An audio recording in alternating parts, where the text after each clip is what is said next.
All right, there will be bourbon. Finally, again this year. What is it? March. It's been a while. This has gone a lot slower than I had anticipated. So, for those who don't know, I have moved across the country. It's why I don't even know what this is behind me at this point. It's a temporary setup. I got a cat on my lap. I got Kay Eastham joining me tonight. How are we doing, madam? I'm always well. She's always well. That's great.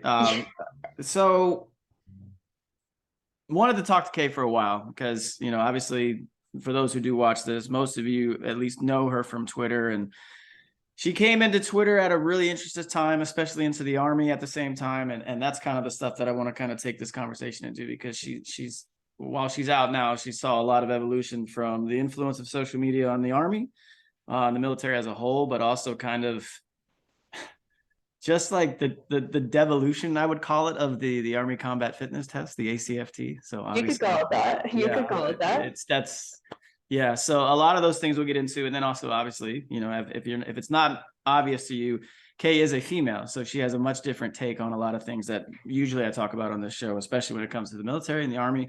So it'll be good to get that perspective. And before I do that, though, and bring her in and kind of go through her background a little bit more, we're going to get into what will be fueling tonight's discussion. Of course, as always, it is America's native spirit, bourbon. All right. And today, so I was in Maryland today earlier, and I felt like stopping and seeing what they had, because being in Virginia, this is a weird spot. And I've already said this once, is because, that it's a state controlled thing when it comes to liquor. So it's got its pluses and minuses. Like, they just recently opened the lottery system, which is how they give out the allocation stuff, which, if you don't know what the allocated stuff is, it's all of the Buffalo Trace antique collection. And it seems to be pretty much anything Buffalo Trace around here. It's not just sitting on the shelf like it is in California, where you can go in Target and get a bottle for $20. There's no liquor stores here. It's just this ABC thing. So, but the good thing about it is everything is at retail. Like, there's no markup. So, for example, like this lottery I just said, they're going to give you an opportunity to get the stuff that everyone goes nuts over, and that's that Pappy Van Winkle stuff. But it's at retail prices, right? So instead of 4 and 5 digits that you would pay price wise, you get it for between the 150 to 320 bucks that it actually is. So there's that going on. Anyway, so this I picked up. I'm going full. We're going full military here tonight, okay? All right. So this is from Hotel Tango Distillery. They are in Indiana. Although, they're in Indiana. Okay. What it is now, this guy Travis Barnes started this, so he joined right around the time I did. He joined on April 14th of 2002. Obviously impacted by the 9/11 terrorist attacks.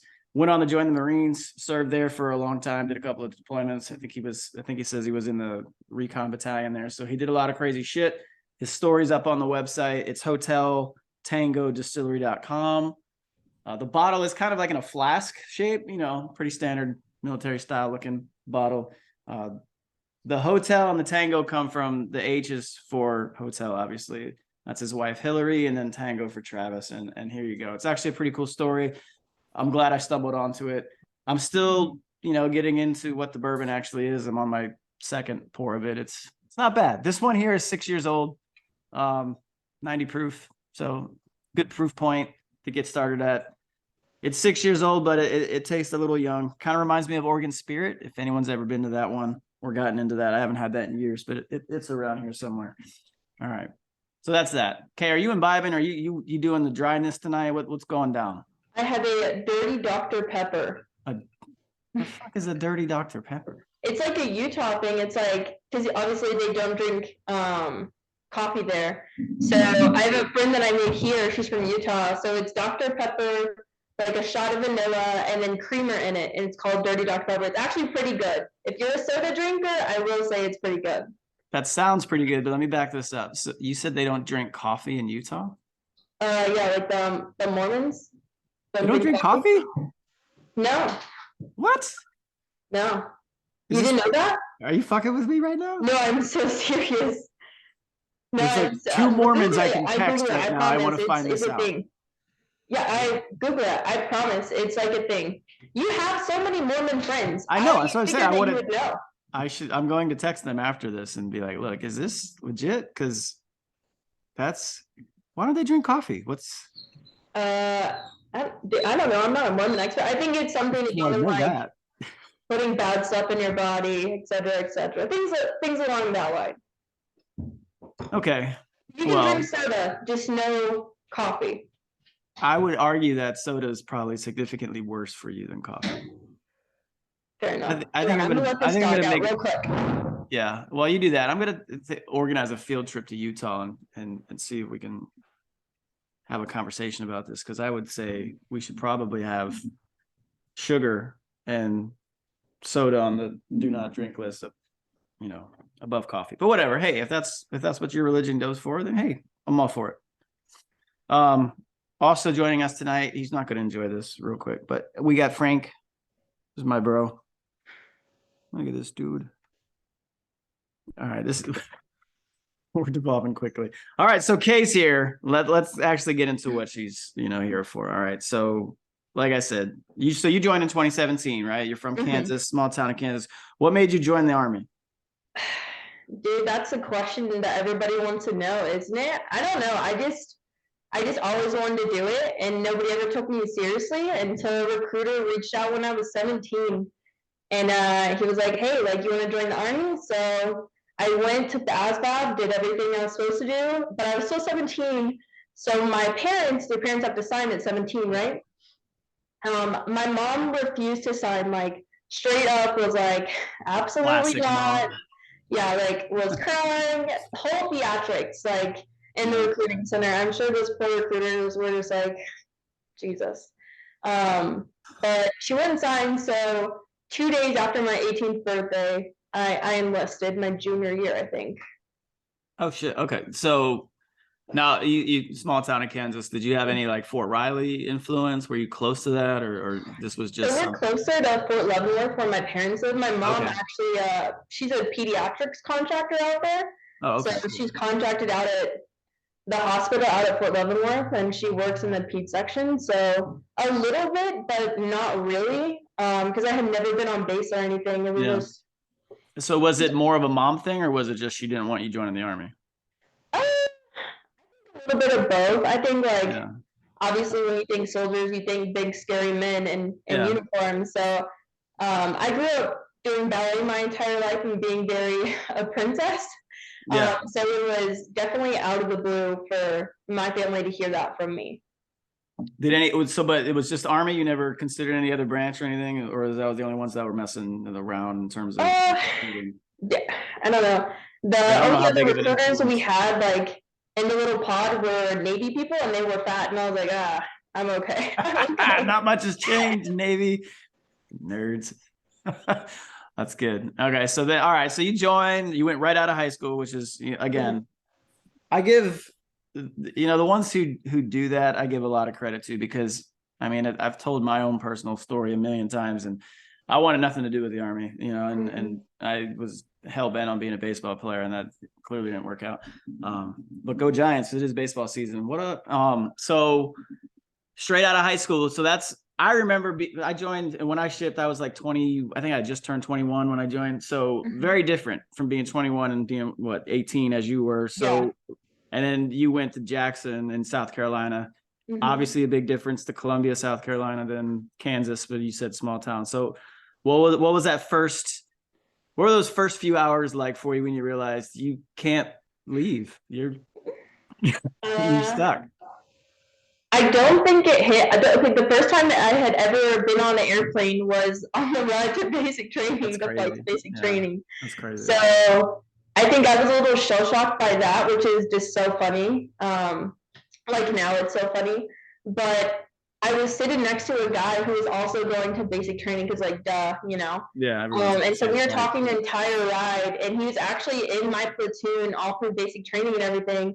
But I remember when we got there, they, like, of course, like, get you in process, and you fill out paperwork, you do shots, you do, everything for what, the first 2 weeks maybe. Yeah. And so I remember just, like, trying to find him every day and being like, yo, what the fuck did we get into? Why are we here? That's cool. So, what time of year did you go? Summer, dead of summer. I went in June. Started in June, ended in August. Okay, so I was the same time when I was at Jackson, the exact same time, graduated in August. So you got to experience the miserable heat and just Lord. And I promised myself, I remember thinking in basic training, I wrote my mom a letter. I will never come back to this shitty ass state of South Carolina ever again. And then literally right after basic and AIT, I got orders 45 minutes away at Oh, another base nice. in South Carolina. So I went on to spend 3 more years and 2 more summers and then moved to North Carolina afterwards. So no escape for me. Yeah, that's weird how that worked because so you did 42 alpha, right? Mm-hmm. Did you get assignment options or was it just you're staying in this area? Did you ever get So when we were in AIT, we had to do some sort of extra testing, right? And yeah. they were like, this is just a placement test, is what they called it. And our instructor gave it to us. And it turns out they wanted to see who were essentially in the top portion of the class to go to a certain assignment. And me and another guy, we were in the same class. We actually got selected to go to this unit. So it's U.S. Army Central. It is a 3-star command in Yeah. South Carolina. So it goes by U.S. Arson, and a lot of people don't know about it. But if you research Patton Zone, that was his unit. Yeah, and then you got to go to Kuwait and you got to see the one patch of grass with the big ass Arsent logo in it, right? Absolutely. Yeah. Absolutely. How so you got into Kuwait shortly thereafter, right? What, February it says? Yeah. So November, I think late October, early November, I got to my unit. Christmas block leave hit. February, like the beginning of February, my ass was on a plane to Kuwait already, which is every mother's worst nightmare to hear that your kid is just got out, just be able to come back home and is already leaving and go overseas. So Yeah, but did she understand it was Kuwait and it was you were gonna have a blast for the next year? I don't think Kuwait was like that in 2017. It was still weird. Kuwait's always had a weird Kuwait's always vibe. weird. Yeah, it does. It depends where you're at. So you were mostly what, zone 1 is where arson is up there? So during that Like time, past I the was in track. zone 6. I was in the Okay. slums. Yeah, that's where I stayed in 2015. I was in my little slum area. Mhm. But yeah, well, see, I was a platoon sergeant, so they didn't put we came as a platoon, so we didn't fit the criteria to get into the actual barracks. So they're like, oh, you don't have enough people. And like our senior ranking person was my lieutenant. So it's like, okay, she's not getting us in. So Mhm. yeah, we were in the zone 6 and the 10th, but I had my own little, like, it was like a 4-man area with nobody in Mhm. it. So I had all of that to myself. So that was pretty cool. Oh, dude, no, there was only like 2 female tents, and like Yeah. Oh yeah. everybody's females had to fit in the tents. It didn't matter what unit you were. Like the guys were with their own prospective units, but the women, like, because there's so little of us, they're just like, here's your tent, way far in the back, go fuck yourselves, type Yeah. deal. They never understand, I've noticed with that, like they don't understand how that creates more problems than not. Like it's one thing to mix people, right? You mix people in basic training or any sort of like leadership school you go to or any sort of training environment. It's a lot different when you're at least deployed with your own people, right? Because you have familiarity, you have some unit cohesion already and some camaraderie. But then you For throw sure. people who are already coming from all different types, different times lines in that deployment, different stressors. No one knows each other really. I always thought that was kind of, because I had a lot of females that were in my platoon at the time, and I always felt a little And then bad. you got the rank thing too of like this Harper's class and that Harper's class are like they're both in Yeah. different units and they're Yeah, it's weird. clashing. It was a whole both times it was a whole ordeal. Living with large groups of women is absolute hell, no matter how you put it. Yeah, it might be another shot at Utah. I don't know. Anyway, so all right, so we're in Kuwait. Did you get to do any like hop over the border for some TDY in Iraq at all, or did you just we're not on that one? I think. So my first one, no, No. didn't get to do anything. I worked. I was a little private. I had nothing Yeah. on my fucking chest. Was just Good old days. I think I just was on talk duty the entire time because my NCO, who was supposed to be my NCO, went to ALC. So like she was gone, and they didn't know what to do with me. So they're like, "Hey man, you're just gonna be on talk duty." So I was like doing talk duty every night as like a private. I didn't even know what a talk was at the time. You know what I mean? And Do they're you know like, what it "Oh is now? yeah, Because like." I used to actually say what acronyms were for people listening that didn't, but so I don't think I've ever brought up talk on the show. Do you want to just go No. ahead and tell everyone what a talk is? Um, it's basically like a command control building. Essentially, if anything happens, like the talk is alerted. Like if guys get hurt or you have a mission going out, or really anything. That's just like the main source of like, hey, this is happening. We're tightening it down. Go wake up so and so. We're gonna do X, Y, Z. No, you Pretty were much. supposed to say what talk means. What's the Oh, acronym? what is it? I don't understand what I have no idea. Tactical I don't think anybody operations has cell. explained it to me. It's a tactical operations cell, right? Okay. Well, anyway, Same at thing. least you know what the talk is now. That's At good. least I know what the talk does after working in there for months. Yeah. Well, I didn't know what a BDOC was until I got to Afghanistan. So apparently, I had someone look at me like I had a dick on my head when I asked what the BDOC is, and like, it's the Base Defense Operations Cell. I'm like, okay. I feel like wherever you go, they just throw out random acronyms. I'm like, what the fuck does that even mean? It's so, trust me, it's so much worse now. The stuff that I'm doing now, oh, it's ridiculous. Like they just, so I have a coworker who just what did she make up this acronym for? What was it? She made something up for, oh, it was like setting up a voicemail account. Mhm. No, that's right. I'm sorry, conference line. So she started talking about CL over and over, CL, just going through. I'm like, fuck is a CL? She's like, oh, conference line. I'm like, that's not an acronym. Like you just made that, like just say conference line. Like we don't have to invent stuff that isn't really necessary to have a conference or an acronym for. Whatever. All right. Frank, what do you think, bro? I'm surprised he's so chill tonight. Usually, like he's made some appearances, but he's been pretty annoying. Like he'll do the whole biscuit making thing. But maybe he just missed you. He just wants some I know. I attention. mean, I don't blame him. I miss him too. He was a good travel companion when I drove out here. The dude just slept every day on the Really? front seat. Yeah. So he didn't like at night when we would get into the hotel. Like he hated seeing a new place every day or every night. So I'd have to like before I'd let him out, I'd have to hat proof everything because he would try and hide, obviously, which I don't blame him. But yeah, when we'd leave every morning, dude would just get on the front seat and just rack out the entire time. Oh, that's good. Yeah, he's a good. It's motion sickness. We can't even take her to the vet without her Really? just. Oh wow. Yeah, it's not good. No, I think she's just older. She's just probably got a lot of trauma and shit. She's about to be 6, dude. She's getting up there. This is Frank's birthday today, actually. He's 2. Is it? Yeah, he's 2 years old today. Frank, have you sung him happy birthday yet? No, I'm gonna do it after this once I'm nice and hammered. Frank, you want a shot, bro? No? All right. You're too young to drink still. He's only 2. So do cats have are there cat years like dog years? No, I don't think so. No? No. They just get the 9 lives. That's true. That's a good trade-off. Instead of aging rapidly, you just get to die a lot. That's cool. You pretty much just have eternal life at that point. All right, so you rolled through Kuwait, you did all that cool stuff. Right around, but this is what I wanted to touch on because this is around like the time I was saying during when I started talking in the intro is that I think you came in at a very weird time, not only just from like the way you described Kuwait when you got there, but just the influence that social media was starting to have on the army and the military as a whole, right? Oh, for and sure. I've mentioned this before. It's like it was around 2010-ish. I think the decision was probably in 11, but you know, the military, especially the army, struggled with this because so many people like yourself were coming into the military or the army and they already had social media accounts, you know, whether it was at the time MySpace or, you know, Instagram was coming in or people had done, you know, modeling or whatever. And so there's stuff on the internet of these people.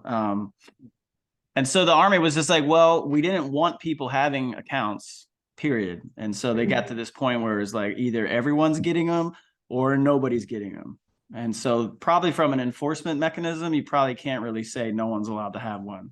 Now, I get it. When you get into certain units, you know, you got to sanitize everything and all, right? But probably, you know, 17-year-old Kay from Kansas being told, well, if you want to join the army, you can't have social media. You'd probably be like, oh, fuck it. I'll just go do something else, right? So pretty much, yeah. Yeah, there's a lot of factors that probably went into that decision. So ultimately, well, like I said, they said, fine, everyone gets to have social media. And now you've seen what it kind of turned into by the time you came in to where, for those who don't know what it is, you know, there's a very real segment on the internet called Mil Twitter, right? Military Twitter, which I would describe as probably one of the most toxic places on the internet. And that grew and splintered and kind of turned into where we all kind of came more familiar with each other when we had our own version of, you know, the goons and all that stuff that turned into the goon zooms during the shutdown, and which was a really cool time. And it served its purpose. And I think they still do some of that stuff, but for me, it's kind of, you know, it moved on. So when you came in, did you already, because I feel like, were you already on Twitter or on social media from the military, or is that something that you got into because of the Army? Yeah, pretty much. It would just tweeting. I think so like back in 2017, Twitter, hang on, Instagram was just like Instagram, like it was still hot and popping, you know what I mean? And like meme pages were just becoming popular, but I say they took off really hard in 2020. But after my first deployment, I was just still normal. I had like 30 followers on Twitter. Like I wasn't funny, I wasn't doing anything, you know. I was just people I had knew in like real life. I was just following. But I made a tweet, and it somehow went viral. Like, and Instagram pages were putting it up, and other Twitter famous pages were putting it up, and people who had way more followers than I did. I was not affiliated with the military or didn't know who Mo Twitter was, like had no idea. Like the process of following an officer on social media wasn't even directly like correlated with anything I was even thinking about at that time. So it was super crazy, and it popped off a lot. I would say into 2019, like early 2020 is when I got like 500 followers, and I thought I was hot shit. Then I was like, oh, I have 500 followers. Like, this is so much. And then going into 2020, I deployed June of 2020. No, June of 2019 into 2020. I deployed. So June 2019, I deployed to Kuwait my second time. And then that's when it really started to pop off for me. What'd you do? Just tweet. I guess just tweet funny things. People just thought I was funny. I was just tweeting about like leadership, things that I would, you know, I was just I was a corporal at that time. I made a corporal in 2 years. I was promotable, BLC complete, just waiting on points. So I thought I knew everything about leadership that you could possibly know. And I was just tweeting out thoughts, man. And people just liked it, I guess. What was that noise in the back? It's a dog. Oh, what's your dog? He's wanting inside. Oh, he wants to get inside. Oh, well, you can go let him inside. Yeah, because I can start working on my next beverage here. That's what I can do. Let's see. So this was also all right. She's back. Okay. So yeah, right around that time, I would say this is when. So for those who don't know, the Army Combat Fitness Test, right? The ACFT. This is something that I've said before. Like the concept behind it started back when I remember when I was in drill sergeant school. That was 2008. And then I remember being at Fort Benning in 2009, 2010. General Hertling, who's become kind of a left-wing, I guess, darling on social media, but he was a 1-star at the time when I was deployed to Iraq in 2003, and I had really fond memories of him. I thought he was a really good dude. But he was the TRADOC commander at that time, which was 3 stars. So he was the one behind the original. It was supposed to be 2 tests. There's supposed to be an Army PT test. They were going to change up those events. I think the run was supposed to be shortened to like a mile or a mile and a half. And then there's supposed to be a combat fitness test. And you're supposed to alternate, like every 6 months you would do one, right? And they were always supposed to be for record, essentially. I don't know. Anyway, so that got shelved. I remember probably 2010. I think it was probably 11 because I was at Knox finishing up the last drill sergeant shit that I did. And they did away with it because they were just like, oh, this is just too much. And so then, you know, the ACFT got resurrected, and then that kind of has gone through many iterations. But I bring it up because the event that really just wrecked the mil Twitter world to the point where I would say this kind of ties into what I was saying, the influence of social media, I would say is probably directly responsible for it no longer being a part of it. And that was the leg tuck. It is. The leg tuck, for those who don't know, had gone through many iterations, I would say, to where it started, to where it went, and to where it ultimately ended up. And what the leg tuck is essentially you hang from a bar, you pull yourself up to a 90-degree angle with your elbows, and then you lift your knees and touch them. All right. And this started at 3 tiers based off of MOS, right? Here's, gold, black, and whatever the fucking other one was. Essentially, if you were a combat MOS, you had to be able to do 5 of those. If you were a combat support MOS, you had to do 3. Mm-hmm. If you were a combat service support or anything else, it was 1. Now, these were the minimums. Mm-hmm. And that scale went all the way up to 20, right? Mm-hmm. That was the max. Again, keep in mind, we're talking about the minimum. No one's asking anyone to do 20. It's great if you can. Most people can't. I can't do 20, right? But anyway, I remember you being in Kuwait and we're like, leg tucks. Okay, watch this. And you proceeded to do a lot of them. Yeah. Right. But I think the biggest argument that was being made was there was this weird assumption that for whatever reason, females can't do a leg tuck. Mm-hmm. So what was your take on that at the time, and to where it is at now? Because like I said, the leg tuck no longer exists. It went from that scale to when just everybody had to only be able to do 1 to pass. Mm-hmm. Max, you still had to do 20, which is a lot, but 1. And then that went away. And now we have one of the most useful combat oriented tasks, I would say, and that's the plank. I'm joking. I'm not joking about the plank. I'm joking about the other stuff before that. Yes, there's a plank now instead of the leg tuck. So anyway, back to you. Please share. So I would say when it first rolled out, like I said, I was a young hot shit corporal. Like I had just penned at my 2-year mark, which is the fastest our unit would send us to BLC, and I was promotable. Like I wanted to be a hot shit sergeant. That's who I wanted to be. So I was single. I didn't have any kids. I didn't have a boyfriend at home, like nothing. So I was in the gym every day, and it came out and they were like, hey, this is this. At that point in time, my first sergeant, first female rangers who were going through ranger school at that point in time. And my first sergeant was like, hey, like, you can do this. Keep in mind, I'm just his corporal in that song. And he's like, hey, you can do this. Like, I want you to start training up to go to ranger school. And he was ranger tagged and was in ranger bat. He was like, hey, like, I want you to go. I think you could really do it. So I was actually training up. So I was in pre-ranger, like my unit's version of pre-ranger at that time, and they were making us do leg tucks. Why? I didn't even know what a leg tuck was, or that was an issue until the instructor was like, oh yeah, like this is gonna be the new fitness test. Like, of course, I'm the only female in pre-ranger, so like wasn't even a thought in my mind. And Twitter was blowing up around that time of people talking. And keep in mind, like I said, I was a young hotshot corporal. So I posted that video. I think I did like 18 leg tucks and just called people pussies. I was like, if you want it, like you need to go out there and get it. Like it's not going to be given to you. Like just like with anything in the Army, you don't succeed just because you go out there and do it. Like chances are you're probably going to study for it.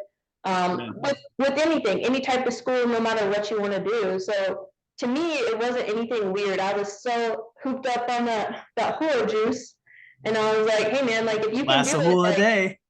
you can do it. And I still hold that belief to this day. If you truly want to do something, do I think that physical fitness in the Army is broken? Absolutely, I do. But I wasn't doing any type of group PT or unit PT outside of pre-ranger, which was twice a week. I was in the gym in my off time doing it myself, like looking up workouts on bodybuilder.com, like silly things like that. It's just time and consistency, and most people don't want to put in the effort to do stuff like that. And I feel like that's the difference between a good soldier and a great soldier is, hey, where's that effort at? Where's that consistency at? No, it's an excellent point. And I used to see like some of the counterpoints to that. I was like, oh, just because you're good at physical fitness doesn't mean you're a good soldier. Yeah, maybe. However, there are some demonstrated habits and tendencies that can carry over into the other things that can make you a good soldier and a good leader, sure. right?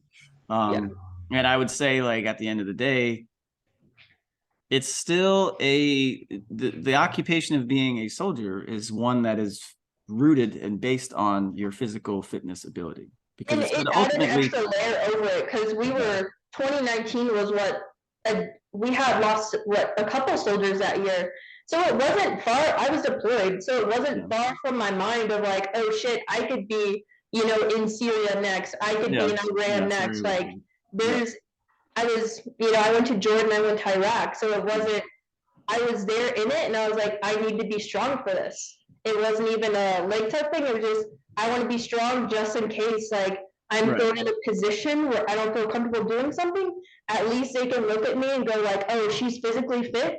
Okay, like they just comes one more asset to the thing. Stop, please. Well, I mean, it's this thing. It always goes. You don't want to make yourself a target, right? In anything, whether it's For sure. military And female environment. soldiers are targets, whether people want to admit it or not. People look down on you immediately just because you're a woman, and people are like, oh, you can't change people's minds, but you can go out there and try your damn fucking hardest every day. The military is not going to change, and people's mindsets aren't going to change on things unless you go out there, you show them you're a hard worker, you show them that you're physically fit, and you show them that you're a professional. This is with any job, regardless outside of the army, and the army doesn't matter. Right. And I would agree. I would say that, like, the things that you're describing in terms of qualities and characteristics that make up whether it's a good employee or a good soldier, I mean, it does come back to the willingness to make yourself the best possible version of yourself, right? And that's from a physical fitness standpoint. I was thinking about this earlier when I was like, okay, when I talked to her about this, how am I going to correlate this into something that people can understand, right? Because I go back to, we're talking about the minimum, and this, like I said, was ultimately removed. And I don't want anyone to think like maxing the ACFT is not possible. I've seen it done. I went to the NCOIC course for it, and the OIC course, joint course, a year and a half ago, almost 2 years ago now. And we had a female instructor, E6, and she jumped on and demonstrated the leg tuck, did 20 like it was nothing. All right.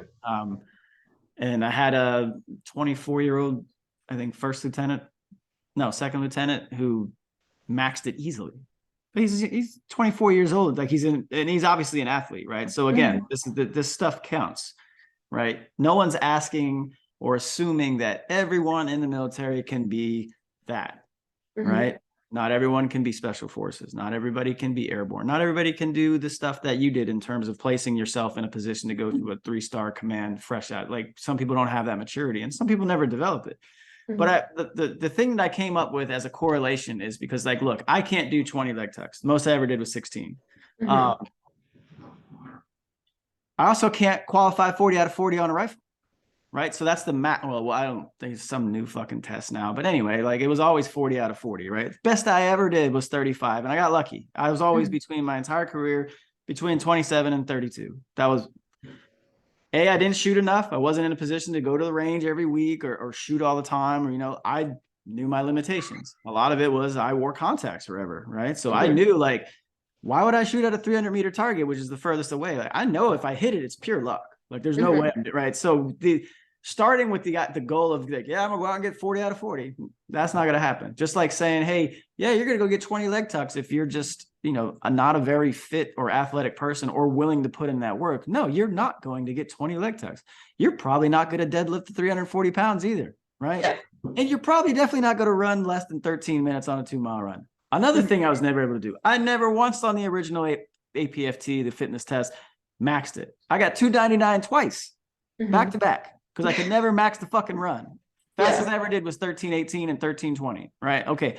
I am just not built to run 13 minutes or less. That's not me. But I can deadlift, right? So you have to, this is what I always never could understand, why people were so fixated and focused on the fucking leg tuck.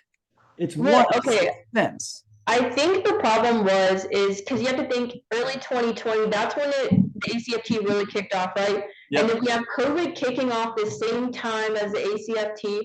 People were trapped at home. They weren't really doing anything. Nothing was really going on. And I think that no Twitter made the ACFT a hot topic because literally just because COVID, nothing else was really going on at that time. And along with the ACFT, there were leadership, basically getting exposed for doing certain things or just being shitty leaders on social media. I feel like COVID was really the rise of middle Twitter, if I'm being completely honest. Yeah, but I go back to this event, right? As I'm going to try something new here real quick. I've been doing this cocktail thing for a while now, but I picked up these cherry bitters as well. I don't know if anyone's ever had cherry bitters. Usually I'm doing the black walnut at the time. I'm going to try these cherry bitters with my standard mix here. But yeah, I go back to it. It's one event of 6, right? It was designed to be a total attempt at a well-rounded fitness test, right? Because the APFT that it was replacing, push-ups, sit-ups, and run 2 miles, you don't really have to be in good shape ultimately from a fitness standpoint to do really well on that test, right? And if anyone was remembering, what event was the same for male and females on the old PT test? Sit-ups. So it's weird how like the argument was always, oh, women aren't strong enough to do a leg tuck from a core perspective. It's like, oh, really? But you can smoke us on fucking sit-ups. So wait, so you have a core or you don't have a core? Which is it, right? So that's one thing I did see that was very hypocritical of like me and Kyle, I can blow him out of the water with sit-ups all day long. Like that point, he's just like, I don't have like my hips, like I just don't have the hip strength, whereas like you do. So I can just, as long as you're throwing yourself back and forth, you can knock out a couple more sit-ups. And like he can't do it. So this just goes to show that's one of the ways that we're just so different. Of like, I know that I have crazy core strength, but whereas he doesn't, and I can do more leg tucks than he can too. And I don't discount what you're saying. I agree. And I come back to my point was like, they were so focused on eliminating this event that they never even took into consideration the rest of the test, that it was meant to be, in my opinion, I don't think it was hard to pass. It's very difficult to max, right? Like I said, okay, most people aren't going to be able to max that test. Where I would say more people from a percentage wise could probably max the old one, even though I couldn't. And I would say overall, I think my best is I think I did 557 out of 600 on this one, right? Because I know what I can do good at. I'll do great on the leg, or well, it's not there anymore. I'll do great on the plank. I'll do great on the deadlift. I'll do okay on the fucking the standing yeet toss, right? I'm okay at that. The ball toss? Yeah, I'm not a super explosive because you gotta be pretty explosive from the hip. There's a technique to that one for sure. Yeah, I'll be all right on that. The shuttle or no, what's that? Sprint drag carry I do pretty good on, right? Because it's a burst. And then I'll just hold on for the run. But I'm not going to max it. And that's fine. But I'm gonna go do great at what I know I can do great at, and I'm gonna work on what I'm weak at. And I think that concept, which goes back to what you were saying earlier about, hey, no one's gonna give you anything. You need to work on it. You need to work at anything. You need to study. Any of those things feed into you being able to do what you probably can't do at first. And I think that's what people missed. It's like they instantly went into it with this idea of like, oh, I can't do that. Rather than work towards it, it was just the blanket assumption like, oh, we can't do that. And the pressure was so great. And like you said, probably because of what was going on in the world at the time, that social media really kind of influenced the military more than it probably should. I ultimately think that that's what led to the cancellation of it and the removal of that from the event. Oh, 100%. You haven't heard anything since, right? No one's argued like, and then actually, let me back up one more. Remember, it was an option. You could plank or do a leg tuck. And then they still removed it and made it only plank. It's changed so many times. At one point, I just didn't even know what we were doing. I was just showing up for ACFT, like, okay, what are the events? Like, I don't even know anymore. I don't think most people do. Like, I just recently learned that there's apparently a new fucking range qualification thing. Oh, that's been for a couple of years though, but. And at least I was in recruiting. I haven't qualified since 2016. Fair. I think it was 2019 they were coming out with that change of the new rifle stuff, but then COVID hit and it got like pushed back. And again, I got out in November and I still didn't do the new rifle qual. So I don't know if it's like for record or what. But your husband's done it, I assume, right? Well, he does. He fucking shoots normally, I guess. Dude, I don't even think they do actual like weapons. I Yeah. don't think they do actual weapons school. I think it's expected that like you're a shooting expert. Yeah. But they do like other ranges and stuff. Yeah. Well, that's what I'm saying. Like that, and that kind of, it's like, it's almost, I know it's not quite the ACFT, but it's almost the ACFT. It's like, why would I expect myself or yourself or anybody who doesn't do what your husband does to go out and be even remotely either on that same level or close to it? Oh yeah. Conversely, sure. I wouldn't expect him to come do your job as well as that you did it, right? I mean, that's what people don't understand. It's like, you know, you don't have to just assume that you're going to be the greatest at everything. You need to understand failure. You need to understand the concept of working to improve where you're lacking at. And people don't do that, like you said. I feel like part of the problem as well is the Army was just like, here you go. If they would have came out with a plan of like, hey, this is for leaders at the blah blah blah level, like this is how you implement it in your battalion, in your company, in your fucking squad, like this is how you start prepping for this, this is your timeline, like go. Yeah. And I feel like the reason the Army didn't do that is because COVID hit and we couldn't afford to lose any fat at that point in time. Like everyone was trying to hang on for their lives because you know COVID was crazy for those first couple of months. People had no idea what was to come. So it was just kind of like, ooh, thanks a lot, like, China. Anyway. Yeah. Do we do this now or do we wait till later? And I think that's why it's ultimately took the course that it has, is because COVID impacted so much and so did social media. Yeah. And that's what I don't like. I don't like social media dictating policy. I think this is something I wrote down. Social media pressure versus just doing the right thing for everyone, right? Because it's weird, like, and I can offline tell you more of what I do now, but you see where things kind of originate and develop and materialize. And I think like the way that has always kind of been done is the right way of doing it, where you take, you know, it's good to solicit feedback from the field. I got that. However, if the goal was to do what's best for the total force, then that's what you do.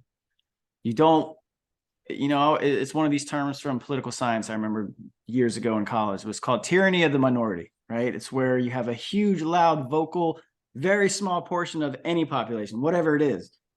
And instead of doing what's best for everyone, you cater to this small, very loud group. And the problem is when you do that, now you give that credibility and you can never take it back.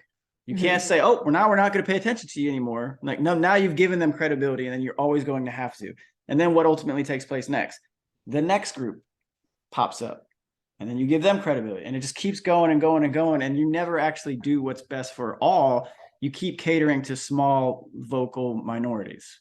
And I feel like that's totally what was done during this leg tuck, because I, as a just, and you probably, I would assume you probably are. Are you a competitive person? Yeah. Okay. Yeah. And I would say I'm entirely too competitive. And I would say most people who join the military for the reasons that probably you did or I did, or some of the other main reasons that people join, rather, they're probably very competitive people internally, right? Now, granted, just like anything, that not everybody is, and I understand that. However, people who do well in the military are very competitive by nature. Yes. Okay. Because you want to be the best at something. And ultimately, when you break down the profession of a soldier, at its core, you need to be better than your enemy. That's it. Right. Whatever your job is, you have to be better than the opposition. Right. So that's the goal. And that should be what your goal is for this stuff, especially when it comes to a physical fitness thing.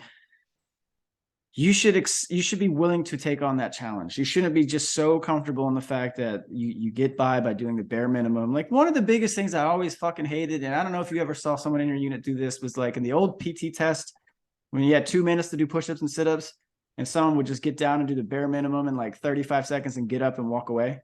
Like, that irked me. Like, you were not allowed to do that in my fucking, no, fuck no. You have 2 minutes. Fucking do something for 2 fucking minutes. And that was a policy. I remember getting, you know, my hand slapped because I refused to allow people in my platoon as a platoon sergeant. You are not going to do that. And if you want to, fuck around and find out. And so, no, like, make the maximum effort in the time that you have to do anything. don't just do the bare minimum and be comfortable with that and go fucking home. Because what does that do for anybody? That's Especially fair. yourself. Like, ultimately, you have to ultimately be comfortable with that yourself. But how does that affect the people around you who are watching? Because there's always someone watching. You know this. I guess I grew up at Arson, right? So we had less than 60 like enlisted soldiers in our unit at that time. Yeah. And we had 9 of us were E5 and below. So like hardly the smallest That's group very you top could heavy. possibly think of to like compete against is really what it was. But Yeah. we're all very smart. They're all like engineers, like very, very intelligent people. So instead of competing in physical fitness, which was a very small aspect of our job, we were Yeah. competing in intelligence more and like, Yeah. hey, board stuff, what can you do? But sometimes you had NCOs that were really into physical fitness and really made a priority, and then other times hey, as long as you're doing your job, like, and you're passing PT tests, like, cool, good job. So it was 50-50 until I got overseas my second time. And that's when I had like my actual peers to compete against for the first time because I was attached to another unit. So it was like everybody my age, my rank were competing and we're overseas as well. So it just added more and more layers onto that competitive nature, honestly. So I want to go back to something because it was something I wrote down, but also you mentioned, I assume you never actually tried to go to Ranger School despite, okay, Mm-hmm. right. Is that something you just never, when you learned about or it was just not something that you were drawn to, or? I think COVID hit, and then I got deployed for even longer, and then I came home, and then I actually got offered to go to third group, so I took that That's true. instead. Yeah. Okay. Yeah. So what, at your core, what do you think about the inclusion of women and that and what your husband does? Like, do you think that's the right place? Do you think it matters? Do you think it's a good thing to have because it gives an outside perspective on certain things? Or do you think by doing the inclusion, it's actually made it, do you think there's been a lowering of standard? Do you think it's easier than it used to be? Or where do you come out overall on it? So I will say that standards have been lowered regardless of female soldiers in combat roles or not. It's just the Army's just gone down over the years. We're seeing less combat, so of course standards are going to slip because you're losing more people. It's just the nature of the beast. So people try to blame that on women. I will say I think that's just a part of the ride in general, excluding women out of that topic. But I will say I wanted to be in those roles. I wanted to do those things. But I think women going into those roles, one, they know how they're going to be seen and they know how they're going to be treated. Like I said, I knew how people saw me, just a big blue-eyed fucking soldier showing up. They're gonna be like, oh, she's a good time. Like that's all she's here for. She's not intelligent. Like unit morale is what they're thinking. So I think women going into those roles, they know how they're going to be treated. They know they have to perform better than the average male to even get acknowledged as being a good soldier.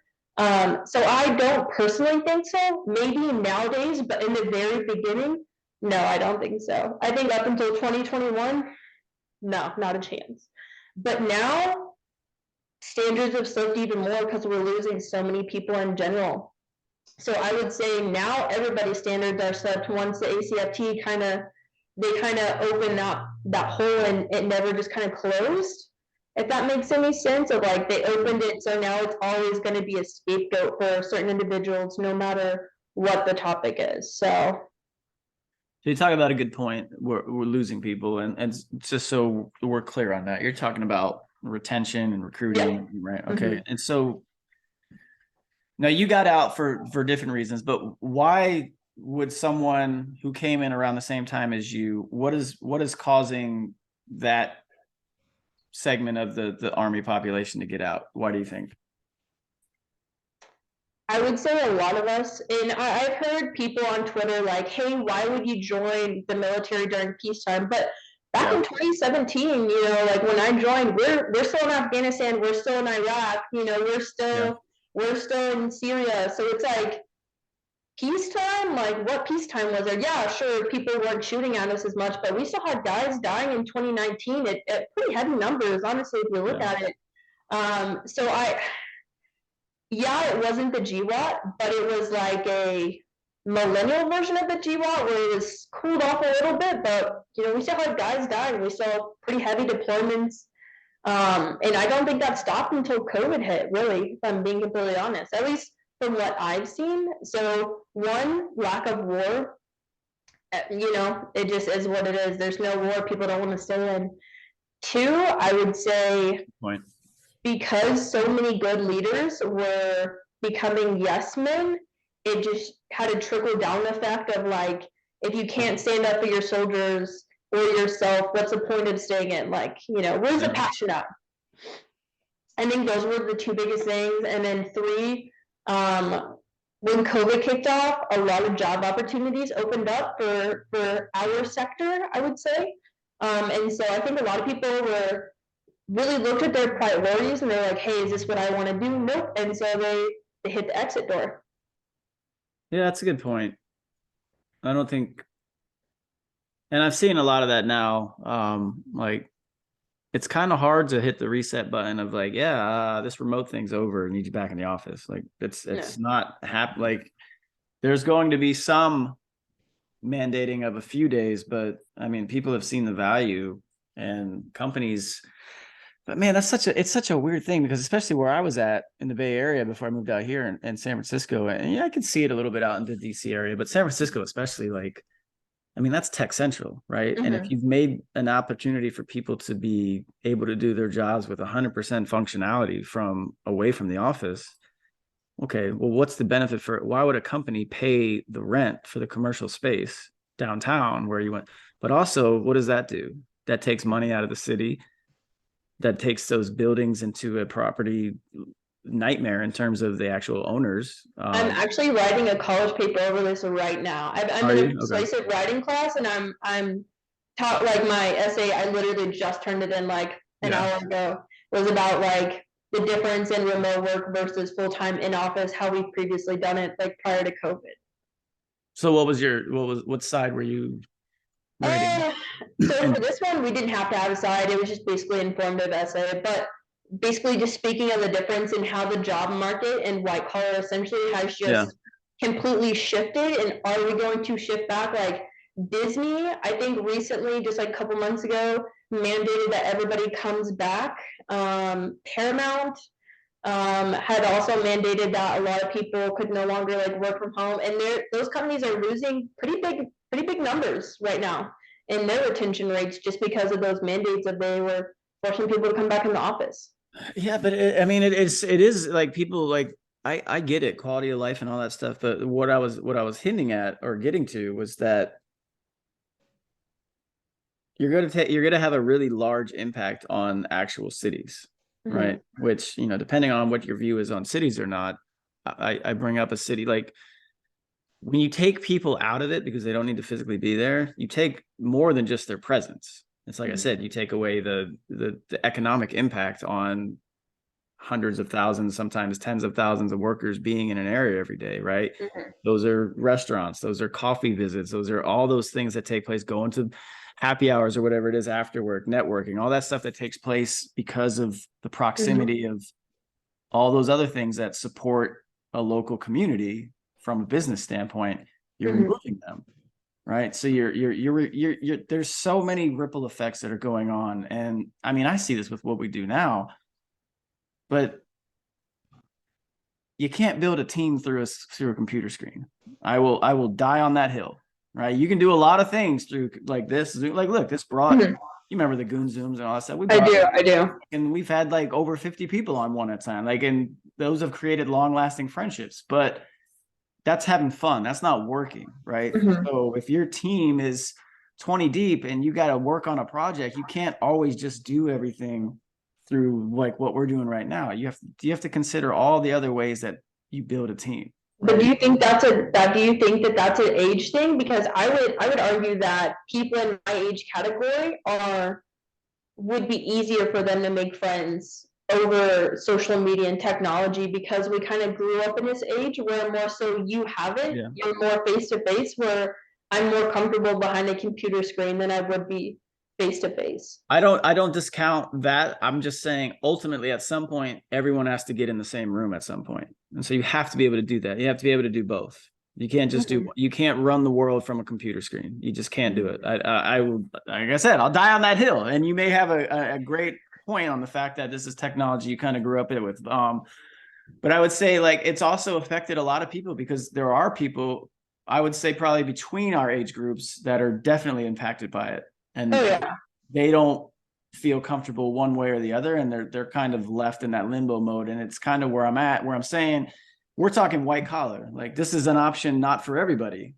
Right? This is, there's still those blue collar workers that regardless of whether it was COVID or not, they have to get up and go to work every fucking day. Right. And so again, I just think like we're probably a few years away from seeing the actual impact on these cities. Cities have already seen a spike in crime and all kinds of other things, right? Creates, that's what even just the housing crisis now has contributed because of people teleworking. Like I'm in Colorado, so a lot of people coming from California are moving here, and so they're buying really good investment properties, and they're just the housing market's crazy here. The housing market's crazy everywhere and around cities. I hate to say it. I really do. Like, where I was at in the Bay Area, Napa and California, it's fucking stupid. Where I grew up in Florida, it's getting stupid. But I mean, like, look, if you would have told me when I was a kid, like $500,000 for, and probably where you grew up too, like that's a lot of money.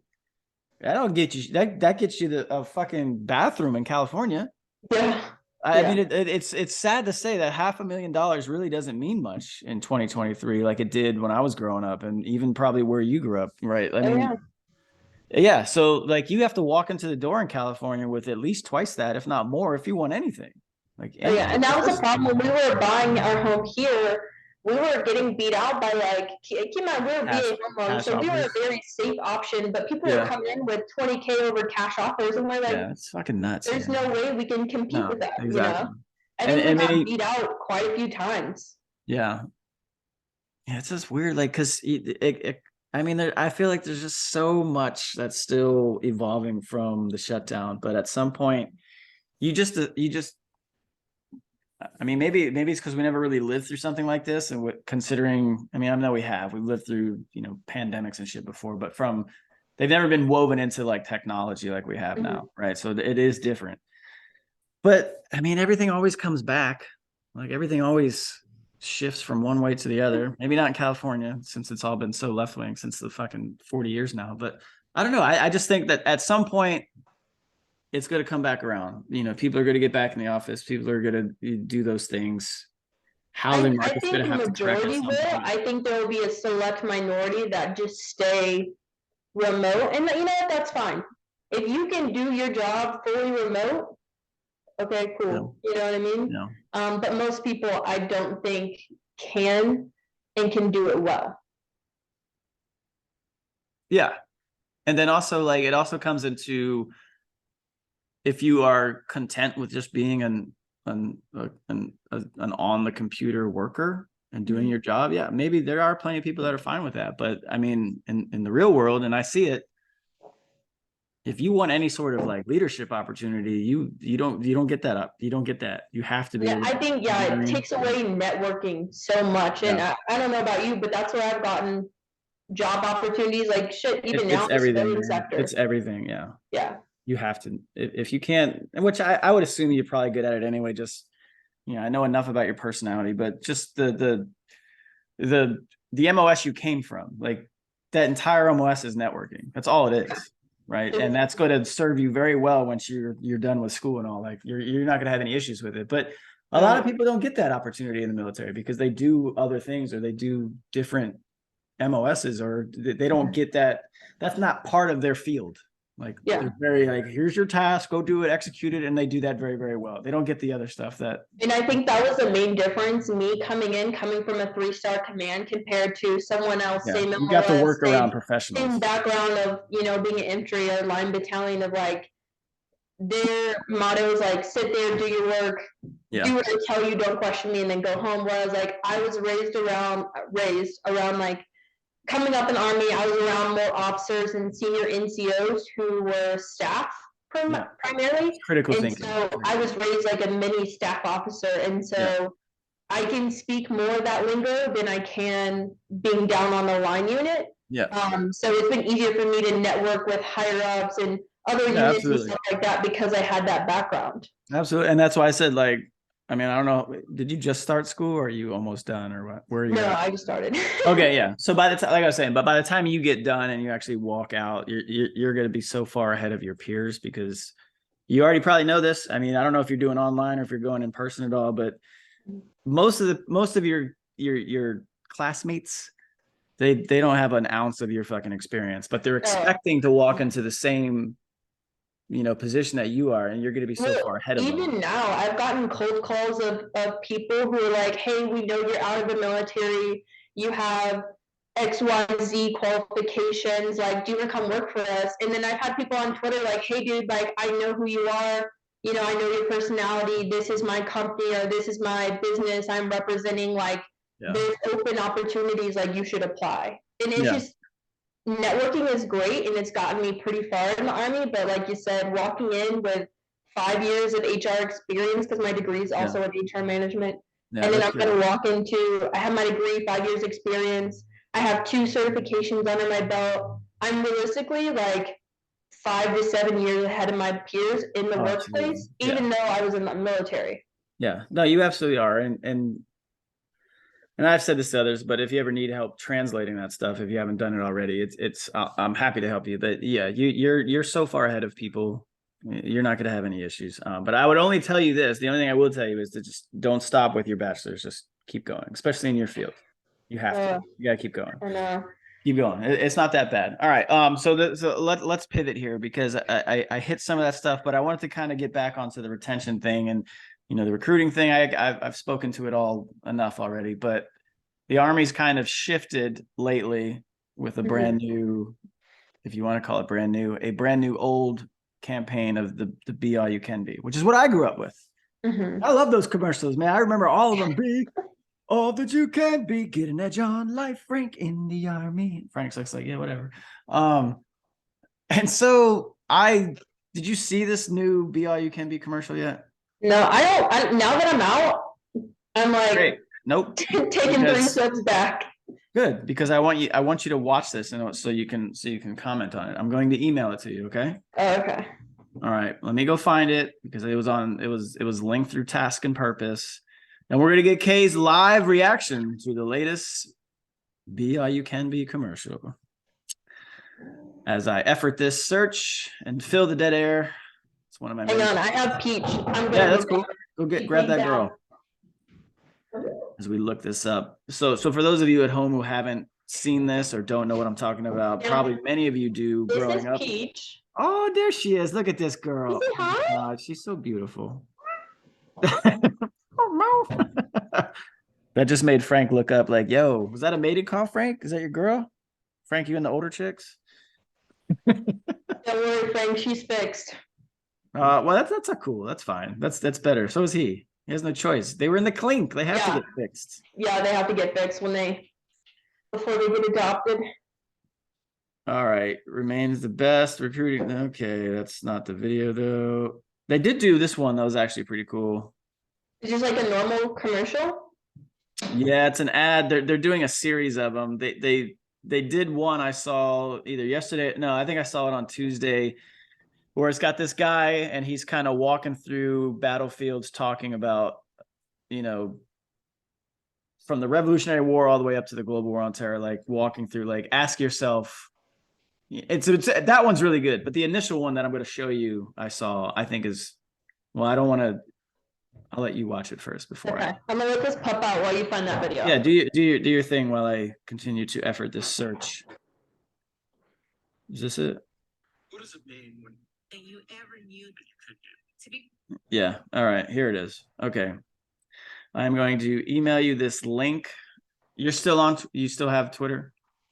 Not on Twitter. On actual email. I deleted the Twitter app. I'm taking like a hiatus right now.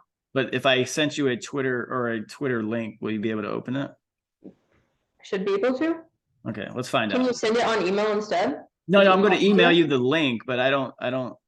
Well, I'll try both. I got an idea. All right, I have an idea. Here we go. Commercial. All right, so Twitter link first, and then Let me see if I can just grab the video link.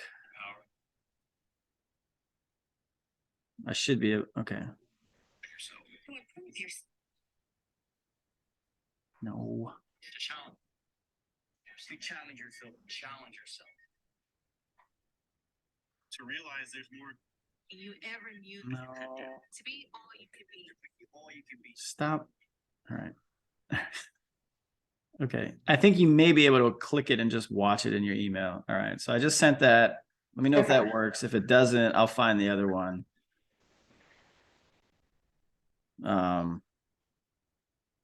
I think that'll work.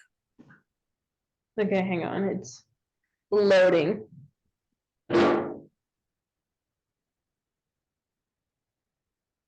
While it's loading, that means I can put this away and make me another. Put this down here. What would Jesus drink?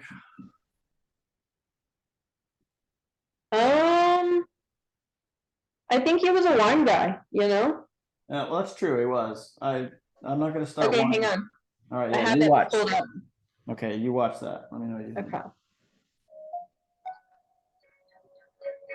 What does it mean when people say America Good. And is we a can land hear of it. opportunity? It means we strive to be a nation of limitless possibilities. Exploring those possibilities isn't just an inclination, it's our greatest strength. The power to discover, To redefine yourself. To improve yourself. to challenge yourself, to challenge yourself, to challenge yourself. To realize there's more in you Than you ever knew. than you could do. To be all you can be. To be all you can be. It means never assuming something, Something can't be done. And if it's the right thing to do, never stopping until you achieve it. That's how the U.S. Army has succeeded since the founding of this country. Since the founding of this country. Giving people an open field to explore what they do best. With the best tools, The best training. the best technology in the world. the possibilities really are endless. And the world sees that. It's what we fight for every day. Every day, Every day. Seeing those possibilities, then going out and achieving them, that's winning. And we all know that winning matters. having possibilities matters. It's what makes every soldier swear that I will support and defend the Constitution of the United States. America was built on embracing possibilities. This is what we do. This is what we do. This is what we do. We bring out the best in the people who serve. Because America calls for nothing less. So you can be all you can be. Be all you can be. Be all you can be. Be all you can be. Be all you can be. Be all you can be. Be all you Be all you can be. Be all you can be. Okay, that's not bad. That's not a bad little commercial. I think it sucked. I will say, General Garrett, who's in there, he was my 3-star when I worked at Arcent when I was wasn't? a young stud. Him and his wife came into the gym one time and they yelled at me because I had a tank top on, and I guess it was against the gym rules. I think the message when you hear it through audio is great. I think visually it's I don't think it's very good. And the other It's thing I better say than that, what they've had in the past. well, Kay, I can go so many ways with this. All right. You already know I think I left recruiting last year, but I've been in it since 2016. Like we have said for years, why can't we go back to Be All You Can Be? And they always came back and said, oh, we don't own that copyright. Somebody else owns that. So wait a minute. Year after year, and very recently we were told this, but now all of a sudden, okay, I guess we have it again, right? Because we went through Dude, because they're hurting numbers so bad. I saw it before I left. But So you bad. joined because a recruiter actually reached out to you, right? Yeah. But so that's my point. Prior to this, and there was one really good like G whatever ad. I think what's his name? Grandpa just shared it, and I retweeted it because I loved it. Grandpa, yeah. He's a nice guy. He's a good guy in person. Yeah, We met several times. I know and- you guys hang out. That's cool. Yeah. He thinks very highly of you, so that's good. But we went from that, like the one that he taught out. It's like dudes clearing a fucking building in the middle of, just pick a country in the Middle East. To like this really weird campaign where I don't know what we were trying to do. I really don't. And I've seen it, and I could go on a million tangents on what and why people are and aren't joining. And you talked earlier about why we aren't retaining people. Why people aren't joining is a very different conversation. And I'm not sure it's ads that are going to do it. It's just not. And I don't think that ad, I don't think that's going to make anyone join. I just don't. And I now, like I said, hearing it through, because I could hear it perfectly while you watched it. Hearing it, like if that's a radio spot, I'd be like, oh, that's pretty cool. But watching it visually, I don't think it sends a good visual message of what the military should be trying to let people know what it does. And I bring this up because, and again, I can get into what I do offline, but there's a hall I've walked, and it's filled with probably, I would say, recruiting posters, campaigns since going back to World War I. And you watch them, you watch what the Army sold, and you watched how it evolved. And they always, what's up, Frank? You big stretch, bro? Big stretch, bro. He's racked out. The Army always sold adventure, skills, and people. And I think they're highlighting too much this segment of what I talked about earlier of people, and they're not highlighting the country. They're not highlighting the actual population. They're highlighting very loud segments of the country instead of the country itself. We stopped selling skills. We stopped telling people how, like, if you join, this is what you're going to learn. Like, one of the ads I think is one of the coolest things is it's for the 10th Mountain Division. It's like, become a mountain man, learn the skills. And it's like a dude hanging off a fucking cliff, like scaling a mountain, and like, that's 10th Mountain. Or become a radio, like learn the skills of operating a radio. This is World War II one. It's like, how you are going to join, and we are going to teach you everything you need to know about how to learn and operate a radio. Like, it was a very specific targeted ad. Same thing with Germany. There's like this E5 dude like hanging out, and he's like, man, I stayed in Germany because I love it here. Like, that's the ad. Like, it's showing adventure, go see the world, all this stuff. And we got away from that for a long time. And there's a million reasons why. I don't know. And I think you've brought up good points about how COVID stopped a lot of things, but I also think it brought about a lot of things. That's true. Yeah. And so me at my core, Kay, and I think we kind of come from a very similar position on just like, we just want America to be pretty fucking good. And you know, we just, you know, we want to be successful. I think the issue is that the Army lost its vision to begin with, and so it's bled into every other aspect of the Army, you know what I mean? Whether it be recruiting, whether it be retention, whatever the case, physical fitness, like whatever the case may be, it's slowly bled into that. And I think we're seeing the ramifications of what happens when top leadership doesn't have a good vision of where our organization is supposed to go. And I think it's just trickled down, and now we're just kind of in the thick of it, seeing what's happening, you know? So from your last position, and this is what I was saying, I think we ultimately just want to see our country, our military strong, doing great. But we're not. And I obviously, like, we have the potential, like that's never going to go away. But what do you think needs to be done because you're not that far removed from it, right? You know, 2017 you joined. So what are you, 23, 24 now? 24, almost 24? 25. All right. Yeah, almost. Right. So and you'll see this, especially when you hit 30, like the gaps become bigger and bigger, right? Between you at 17 to you at 25 to you at 30 to you at 40. Like, these are huge leaps in the population in them. Everyone's at very different stages of their life. Everyone's trying to do a million different things.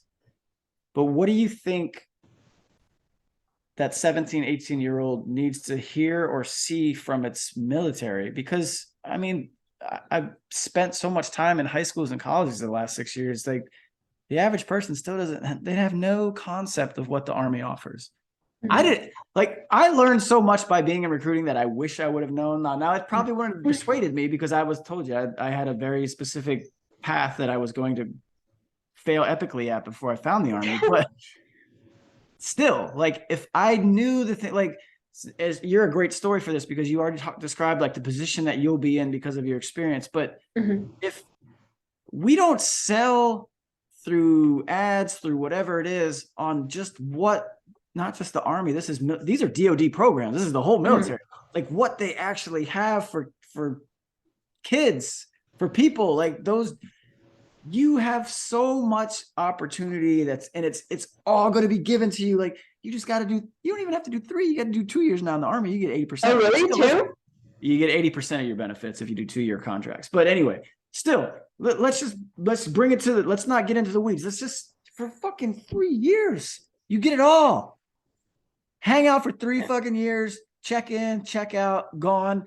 Now you're set, right? But what would you say, and if you were sitting in some office that's making a recommendation to someone who's going to decide, what would you tell them that they should be selling to the population? So, dude, Targeted population, again, the target. Yeah. You don't need to sell it to 50-year-old moms and dads who don't want their kids growing, right? That's just. So my recruiter sold it to me because he was also from the same area that he was recruiting out of. So he was from Kansas. He, he Yeah, knew that's the good. culture. I like that. That is a cool thing. Yeah, and so he sat me down and he's like, look, dude, like you only have a couple options here. And he was like, none of them are great. Like realistically, like look at the culture here. I come from a super small town and people aren't great. So he's like, look, dude, like look around you, look who comes to the football games, people who are, been out of high school like 5-6 years still showing up to your high school basketball games. That's fucking weird. And he's like the military will get you out of generational poverty. He was like, you take it, you have the VA home loan, your college is paid for, your books are paid for, they give you a stipend. And he was like, if you get hurt, you get benefits when you get out. He's like, if you die, your family gets a 400K payout. And he was like, I'm not going to promise you anything more, anything less other than that. And he was like, I can only sell you guarantees, and that's what I'm going to tell you. And I was like, this is a great fucking deal. I get to, shoot people and they pay for my stuff. Like, this is great. And it has, like, my parents do know that it's set me well above my years. Like, Kyle and I are homeowners, and the average age in the United States right now to own a home for first-time home buyers is 30, and we're well under that. Well, I am. Yeah. So it's like I said, I'm well ahead of my peers because of the things that the Army has allowed me and given me. But if I were in that same chair today, I would say like camaraderie, but we're lacking on that these past couple of years. That's the best part of the military for me is the people that I've met and the relationships that I've had because of it has made it worth it. But I'm not sure how the Army can sell that anymore with the way things currently are. I wish they did. I think it's great that you brought that up because that's what I've always told people. And that was what I would sell myself. Like, if it, as a recruiter, I would talk this thing. And then as a station commander, when it came time to me to do the closing on applicants, I would always say, look, I get what most kids think, especially most dudes. Like all of them they all think they're going to fucking college to play sports and all. Like I can tell you how that story goes. I can. I mean, I can tell you. And I was a really good high school player. A lot of these kids aren't that good at high school sports, and they think they're going to be somehow magically turned into LeBron James. Like, bro, that ain't how this shit works, right? But from the camaraderie aspect that you're talking about, I always would say that the closest thing to a sports locker room, and I don't know if you played sports in high school or whatever, but okay, the only thing I would say that remotely comes close to being in the locker room is just being in the Army. It's those 100%. moments in formation where you're just fucking talking shit and everyone's cracking jokes on each other, or it's like, oh, look at Kay's fucking hair. You look like a fucking dork, or whatever it is. Like you're just having fun with each other. You're in the barracks chilling with each other. That's like being in the dorms in college. Like you're just having a good time with each other. And I still remember my battle buddy in basic training. You talked about the first time he ever flew was on basic training. His first time, he lived in Kodiak, Alaska. He had to fly everywhere. Like anytime they wanted to go to the grocery store, they had to take a little hopper flight around it. Like, and this dude was as pale as this fucking, like he'd never really seen the sun. And now he's coming to Columbia, South Carolina. And it's just like, another guy in AIT, the guy was literally one of the legacy dudes who was like, look, you either going to jail or you're going to the army. Like he was one of those guys. He was a fucking gangbanging Crip from LA. He was my battle buddy in AIT. His last name was Cleveland. I don't know where the fuck he is now, but this dude would sit there with this big ass smile and just be like, all the time, like in the back of formations. Like he was just a good dude. These are people you would never come across in regular life where we're from. Definitely not in small town Kansas. No. I'm not from Southern California. I damn sure have never been to Alaska, but the army should be selling that. It should be selling the fact that we are all one country made up of so many different populations and cultures and people. That's what you should sell. Not this like, I'm gonna get myself in trouble. So I'm not gonna say anything. I think the camaraderie is what we should sell. If you want to sell that, because I think more than ever, especially during the COVID time, and I've seen this, with a lot of high school kids, like that hit them hard. Like being like one day, like we're around my classmates, and the next day, like, man, we've had graduating classes who never got to go to fucking school. Yeah. They spent their whole entire senior year on Zoom. So my brother was, he was beginning a sophomore when COVID kicked, or into sophomore year when COVID kicked off. It's Never fucking gone hard, to man. a prom, like nothing. It's They fucking had hard. like a very small graduation. So it robbed them of essential parts of their, welcome to adulthood, essentially. Yeah. Well, and that's what I'm saying. Like now more than ever is the time to tap into that. You want camaraderie, you want extended family, you want friends for life. Hey, join the fucking army. Because most people that join the military come from broken homes. Like just majority of the United States is from broken homes. So if I'm selling you like, hey man, you can come be part of our family. And we're gonna pay you, we're gonna give you XYZ benefits, and all you owe us is 3 years and you can fucking dip if you want to. Game changer. Same thing. Like these are all anecdotes, but I don't think my story is much different from most people. My first E5 team leader, mentor, this dude, Jose Acasio, I still talk to him. He's fucking from the south side of Chicago. Really shitty fucking area. Like that, every time you see me post that dumbass picture of us in DCUs in the Prague airport getting lit coming back from Iraq, where I'm just like, the dude next to me, that's my boy, like for life. Like I still talk to him. I still talk to my recruiter. He's a CW3 now. Like he's all I wanted to be. This dude from fucking Killeen, Texas. Delroy Thomas, right? He was a drill sergeant at 21. He was a recruiter at 25. I remember sitting in his office at 21. I'm like, damn, this motherfucker was a drill sergeant, and I'm just now coming in. He's just fucking he just looked like it, man. And he still does. And I'm like, that's all I wanted to be. And I'm still in touch with. I just talked to him before I moved out here on the phone. Like these are relationships and friends and families. Like it's like you said, it's extended family. That's what we should be selling, not this like corny, like, oh, let's cater to this group today and let's talk about whoever with their 2 moms. Like that can be fine. That can be part of someone's story. But the average person doesn't give a fuck. Do you think if you know those like Instagram edits where it's just like war footage and like a shitty rap video, like music like thrown over, do you think if we throw that out there, do you think the response is going to be a lot better to that in like the Gen Z population than like the ads that we have now? You think it's just going to be like, I don't think that, like, I just finished my station commander time when I got out last year, right? And so I recruited in a very geographically small area in the Bay Area, but 2 very different worlds, 10 minutes apart. One was Benicia, California, very affluent, a lot of retirees, a lot of Air Force retirees from Travis up in Fairfield, about a half hour north, but a lot of retired money from the Bay Area and San Francisco. Very beautiful town. Benicia was actually the capital of California for a year in the 1860s. General Grant, he was a captain, and he established the first, gardens in Benicia because it was too long of a ferry ride to go over to San Francisco. Like there's a huge military history there, and it's a very beautiful community. 10 minutes to the east or to the west is Vallejo, California. Vallejo is one of the most violent, poor, affected communities in all of California. It's like top 10 in violent crime in California. That's 5 minutes from my office. The other one's 5 minutes the other direction. Top 5 most safest, well affluent communities, bottom 5 in terms of violence, and like these kids in Vallejo High School, they have one way out. Well, okay, they got 3 ways out. One is realistic. Yeah. 2 of them, like, they think they're gonna be a rapper. E40s from there, fucking 2 shorts done. Like that's where that's the Bay Area hip hop community. Like, Yeah. they're gonna be rappers. They're gonna be athletes.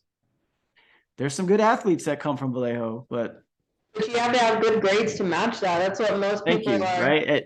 Thank you. And then the other option is the military, and where they fail with even that is the education system so bad. Like, these kids will come into my office, they'll get a fucking 3 on the practice ASVAB. Oh, dude, yeah, that was the same for us back in 2017, the area I'm from. Like, we had recruiters running like a study hall each night to like, because they were trying to make mission, you know, they were trying to By do what regulation, do. they can't. You know that? Like, we can't. Really? Oh no, they were doing it. I probably hope they shouldn't say are. that. I like, you know, there's regulations that I think are meant to be broken. That's one of them, because I think it's the dumbest thing is like, you can't help a kid study. Like, really? Mhm. I can change this fucking kid's life, and at the same time make mission that you harp so much on. Yeah. But you're gonna have some arbitrary regulation in there that says you can't fucking do that? Really? Yeah, you're gonna It sit gives- there and tell me that you're gonna cold call people's houses for an hour instead of tutoring this kid math so we can Who fucking wants to graduate join? the list? You have Yeah. him. He wants to join.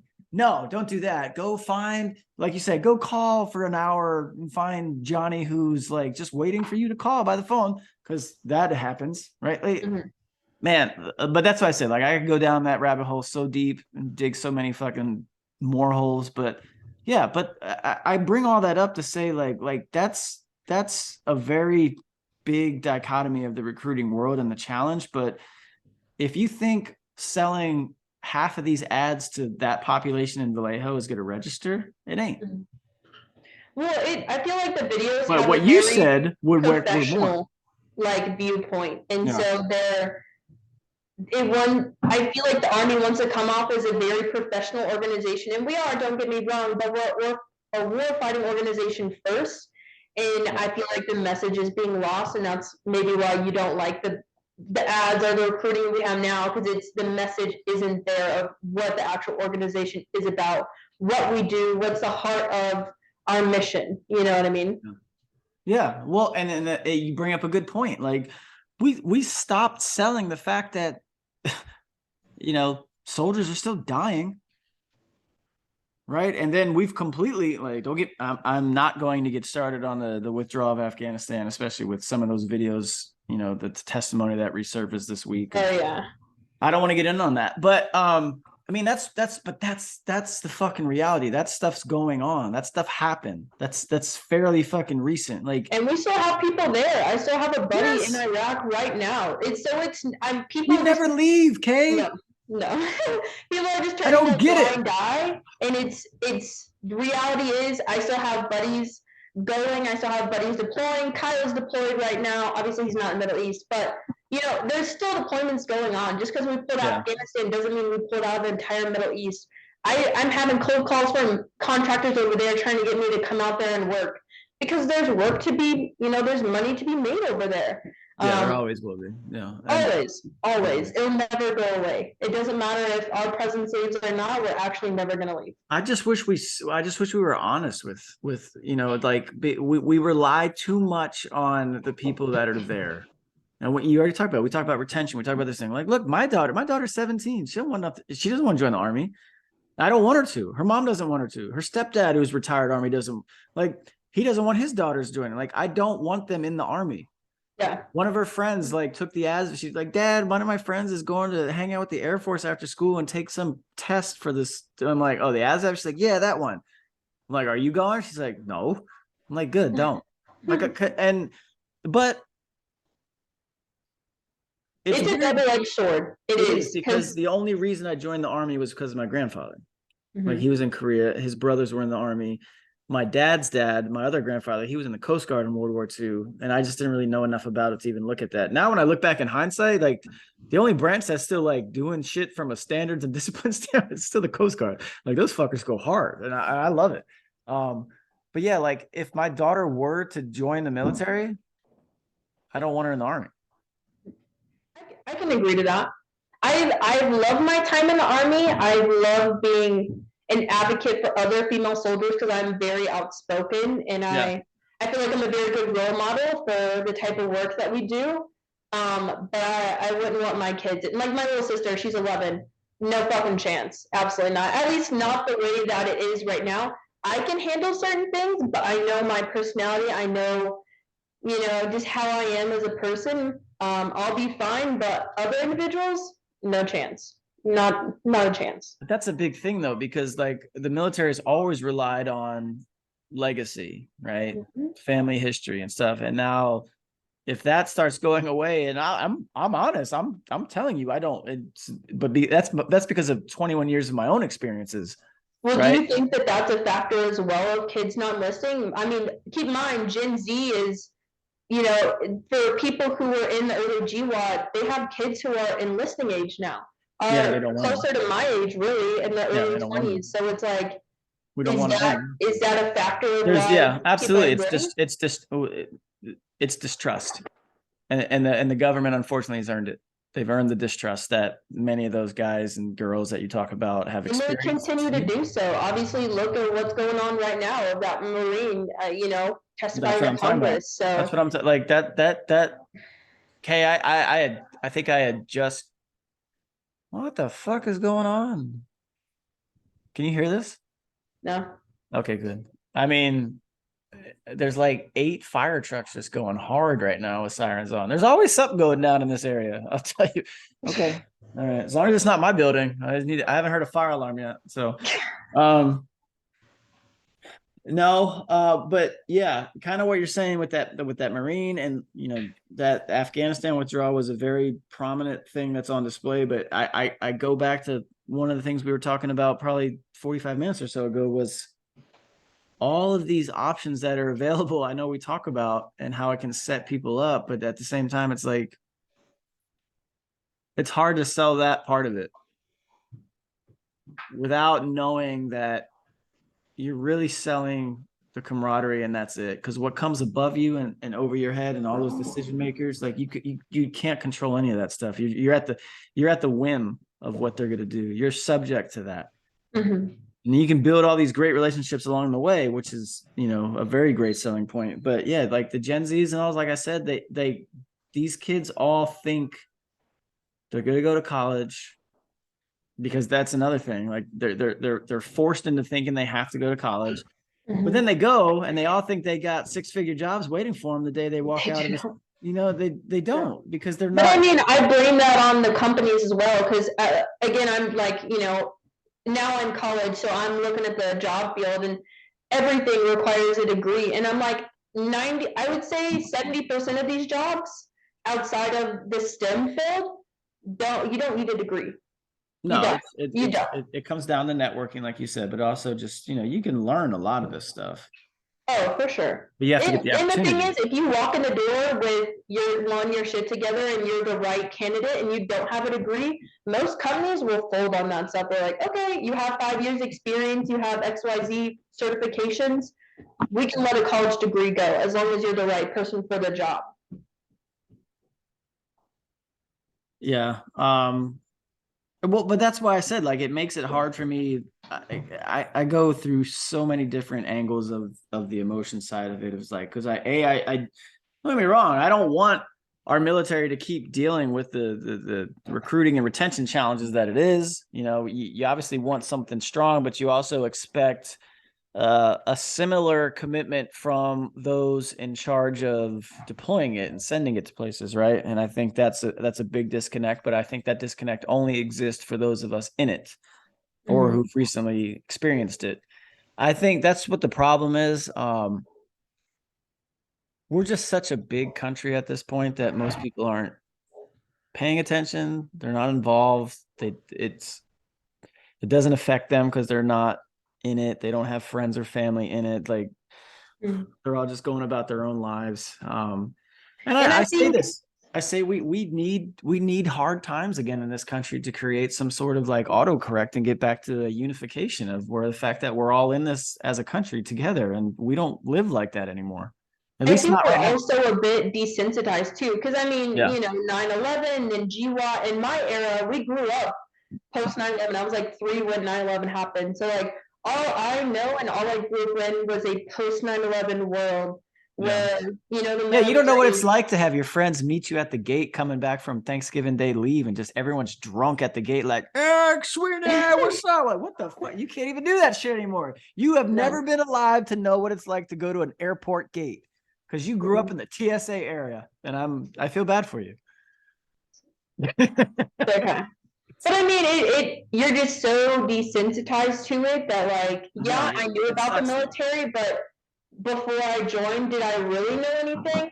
No. You know what I mean? Like, No, that's true. you Like, can, you can research all day long, but until you're actually fucking in boots yourself doing the job, you have no understanding of what the job actually entails. yeah. Yeah. What else did I have on here? I had a really interesting, and I think you might have some insight on this because just at least where the command level that you worked at. I had an interesting conversation with someone the other day, and it's centered around, like, I think a lot of our side of Twitter or whatever. Mm-hmm. Definitely a lot of the dudes that I talk to on a daily basis who are like your husband or in that world. A lot of their fears center around, like, they think because of whether it's the government or the army's priorities or what they at least publicize as priorities, they think we're going to have a really difficult time winning a near peer conflict, especially with China. And so I bring up the conversation because the conversation is like, this person stated, like, well, I don't know why anyone in America thinks that China's ready too, because China's not either. China's got 3 times the population, and most of them are rural, and they have no idea what their government or military is doing. And most of them have no concept either of what it would be like to have a war with a country like the United States. And that got me thinking, because I think we focus so much on the things we don't like about our military or the things we see in the media. And I think they brought up a really good point. It's that we just assume when we talk these near peer discussions, like, yeah, they can't wait to fight the United States of America. Like, you got to remember, it's not just your military that goes to these wars, right? This is your country that has to unify behind that moment. And we did that. Like, I know you say you were 3-4 years old, but I was 20 when that happened. Like, I remember, like, we were a very unified country for about 1.5 years, and then it just, everything came out afterwards. But when I say that, or when you think about those, what comes to mind? Are you worried about the United States and ever having? Because I mean, Russia, regardless of what you think with Russia and Ukraine, like, that's, I'm not even going to deal with that. But like the China thing though has kind of always been at the, if China wasn't in the rear view, they were always kind of in the peripheral, because China does things very differently than the United States. They plan centuries, and they're kind of in their latest century of world influence and economic power, and they are, and they're a very big country. Militarily, they're unproven, so we don't really know what that looks like, but it is a legitimate fear, I think, or a legitimate concern for people like, your husband does what he does, and some of our friends. So what do you think in that regard? So my personal standpoint is always be prepared, because obviously you never know what can happen. Shit can change on a dime. You know what I mean? We've just seen that from our history in the military to just being in the Middle East in general. One day you're fine, the next day it's hellfire. Like, things are so crazy. So I would say, obviously, never be complacent. You always need to be, prepared for what can happen. You're in the military.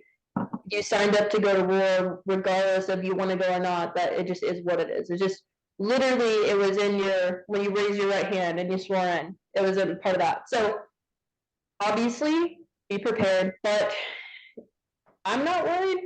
And I think that issue is way above me. And I think it's, at least from what I've seen working in SOF and obviously what my husband does and what he tells me, sure, we should be on the lookout for it. But at the end of the day, like you said, a lot of them are in rural areas. And I think it's not just the United States changing, it's the entire world. Everybody has connections to social media nowadays. Yeah, that's true. So although we only have eyeballs on our military, we don't know how, China's military or Russia's military or how it's affecting them in any way, shape, or form. At least at my level, we have no regard for how the fucking that dude on the line of Russia's military, what's going through his head right now. You know what I mean?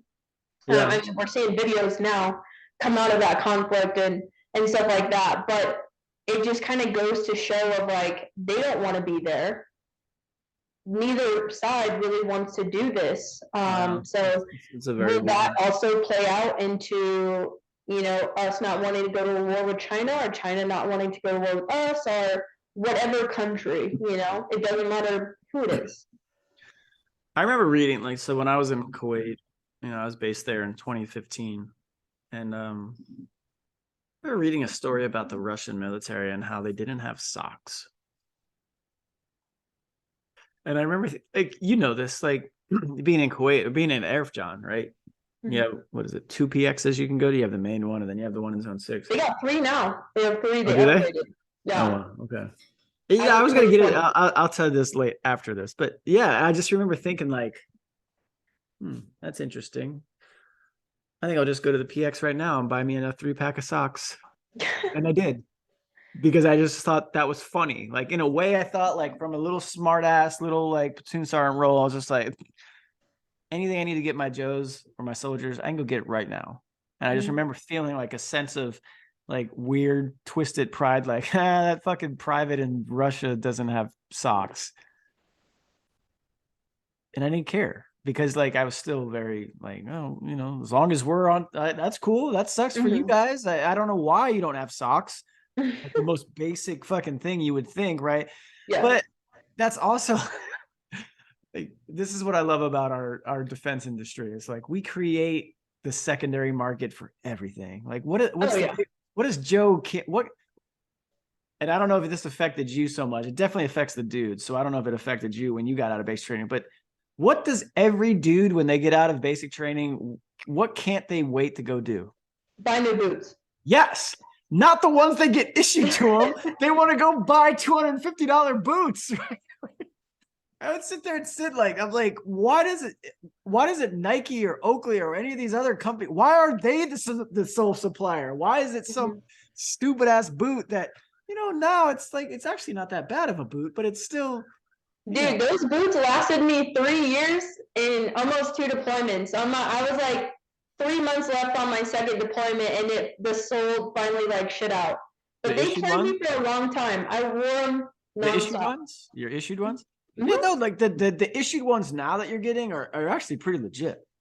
They are. I came in the black boot era where we had this. Yeah, I came in the black boot era where like half of basic training was spent polishing boots. So I don't know what basic training's been filled with since we went to the desert brown boots, but I don't know. You guys apparently should be smarter now because half of my time in basic training was polishing boots. I don't know. But yeah, but that's my point, right? It's like, so I bring that up because that's like our secondary market of shit is just, it's filled with stories like that. You probably know, like, I think you've tweeted stuff about this. Like your husband just goes and buys kit. Like he buys his own kit. Fuck what's been issued to him. And he's probably getting like really different stuff compared to the average soldier, but still he's still buying his own stuff. Right. And that for sure. I take that into account because I'm just like, man, there's this article I still would never forget reading about in 2015 of Russian soldiers who don't have socks. And there's apparently stuff for everything. And even soldiers I know, like some units have like certain, I wouldn't say laws, but policies where you can't use your own personal gear. But from what I've seen in SOF, it's encouraged to buy your own stuff. Like they get, Kyle has, I don't know, our fucking garage is full of shit. And that's what's weird to me. Like if you can go, if they're cleared to go, like what they should be given an actual budget to go buy their own shit. Yeah. I know we get soldier like a clothing allowance, but I mean, come on, that's everyone knows your clothing allowance is only to buy alcohol. No one uses it. Although I'm not gonna lie, I did like my latest pair of boots I bought 2.5 years ago, the Nike, the SFP, like the Gen 3 or whatever. I bought those. I actually got in trouble in airborne school for having the Gen 1s. Did I ever tell you that story? Really? Yep. No. So airborne school, I went in February of 2010 when we were at Benning. I was on a cycle break and I showed up with, I got in trouble twice. So was it, the first ones were the Nikes, the first generation. You couldn't have them because the sole wasn't solid. Like you had to have a rubber sole and these were not. The Mhm. first generation Nike boots were great because they were like 8 ounces. They were super fucking light, but they wore down so quick. Now, what they are now, I've had those almost 3 years. Those things, they don't wear down at all. Like you can do Really? all kinds of crazy shit. Like, no, I love those boots. The first ones got in trouble because they weren't at. I went the very night I got in trouble. I went to the base fucking boot store at Benning. And I bought these, like, I think they were Russell brand. I was just like, oh, wow, those look cool. They're light, kind of like the Nikes. They got a solid bottom. Very next morning, same black hat. Be in my office after PT. I'm like, what did I do now? Like, your fucking boots aren't an inch thick. And I'm like, oh my God, you're right. They aren't. It's like, you show up tomorrow with the wrong fucking boots. And I didn't have any of the issued stuff at this point. Like I've been doing my shit, whatever, with the regular Nike boot. And you can do whatever you want when you're a drill sergeant, right? But it's like, fuck, now I got to go buy a third pair of boots in 3 days. Taking these things. And I bought just whatever. I think I bought the actual like Belleville or whatever those fucking boots are. Yeah, I think that's like the more standard one. I have Rockies, but my Rockies have lasted me 2.5 years. Yeah. But I mean, I work in the office for the past 2, and I have done nothing Those cool. are pretty so. expensive too, though. Like those are up there. Are those the ones with like the rigid side, or is that the Oakleys that have like the along the sides of the sole? Yeah, they have the ridges. It's like a thicker sole, like the ankle is a lot more thicker and more supportive because I have weak ass ankles. So I've never worn Rockies or Oakleys. It's always been the Nikes, or I had one pair of Reeboks once. That was like 10 years ago. I don't like the way Reeboks look. Like they feel great, but they're just ugly. I just like the Nikes. The Nikes are cool. Nikes look good. Yeah. And then I still have a pair of like the issued ones. So like the big thing I remember, like when we went to Iraq, like we got issued desert boots for the first time, and oh, they were so bad because what they were was like, if you think back, have you ever seen like the jungle boots? Yeah, I know what you're talking about. Right. So that's what those soles were originally on. Like when we started the invasion in Iraq in 2003, the desert boots were that sole for the jungle boots. Mhm. That like squared off kind of thing with like cuts in it. And what we did, it was Shins was this place. If you're ever at Fort Stewart, there's this place called Shins off base, and they do all of like the alterations and boots and stuff. And we put the ripple soles on. You know what the ripple soles are? Yeah. Like jagged tooth looking sole. So we put they're called ripple soles, right? Look that shit up. So we put ripple soles on all of our boots. And the funny thing about that was, so like if people don't know this, if you re-sole a boot, it's glue, right? So we were like 4 months into our deployment in Iraq, like we're doing, dismount patrols, or we're just walking around. Did they start to melt? Were they like melting? Soles melted off. Yeah. My soles melted off. Like I had 2 sets of boots, both with ripple soles on them, and both of them every step I would take, like the flap would come down. Like, Kuwait was so hot sometimes, or we had to go down. Like our company had like a water hose, and we'd spray the bottom of our boots before we'd walk on the asphalt if we had to walk anywhere.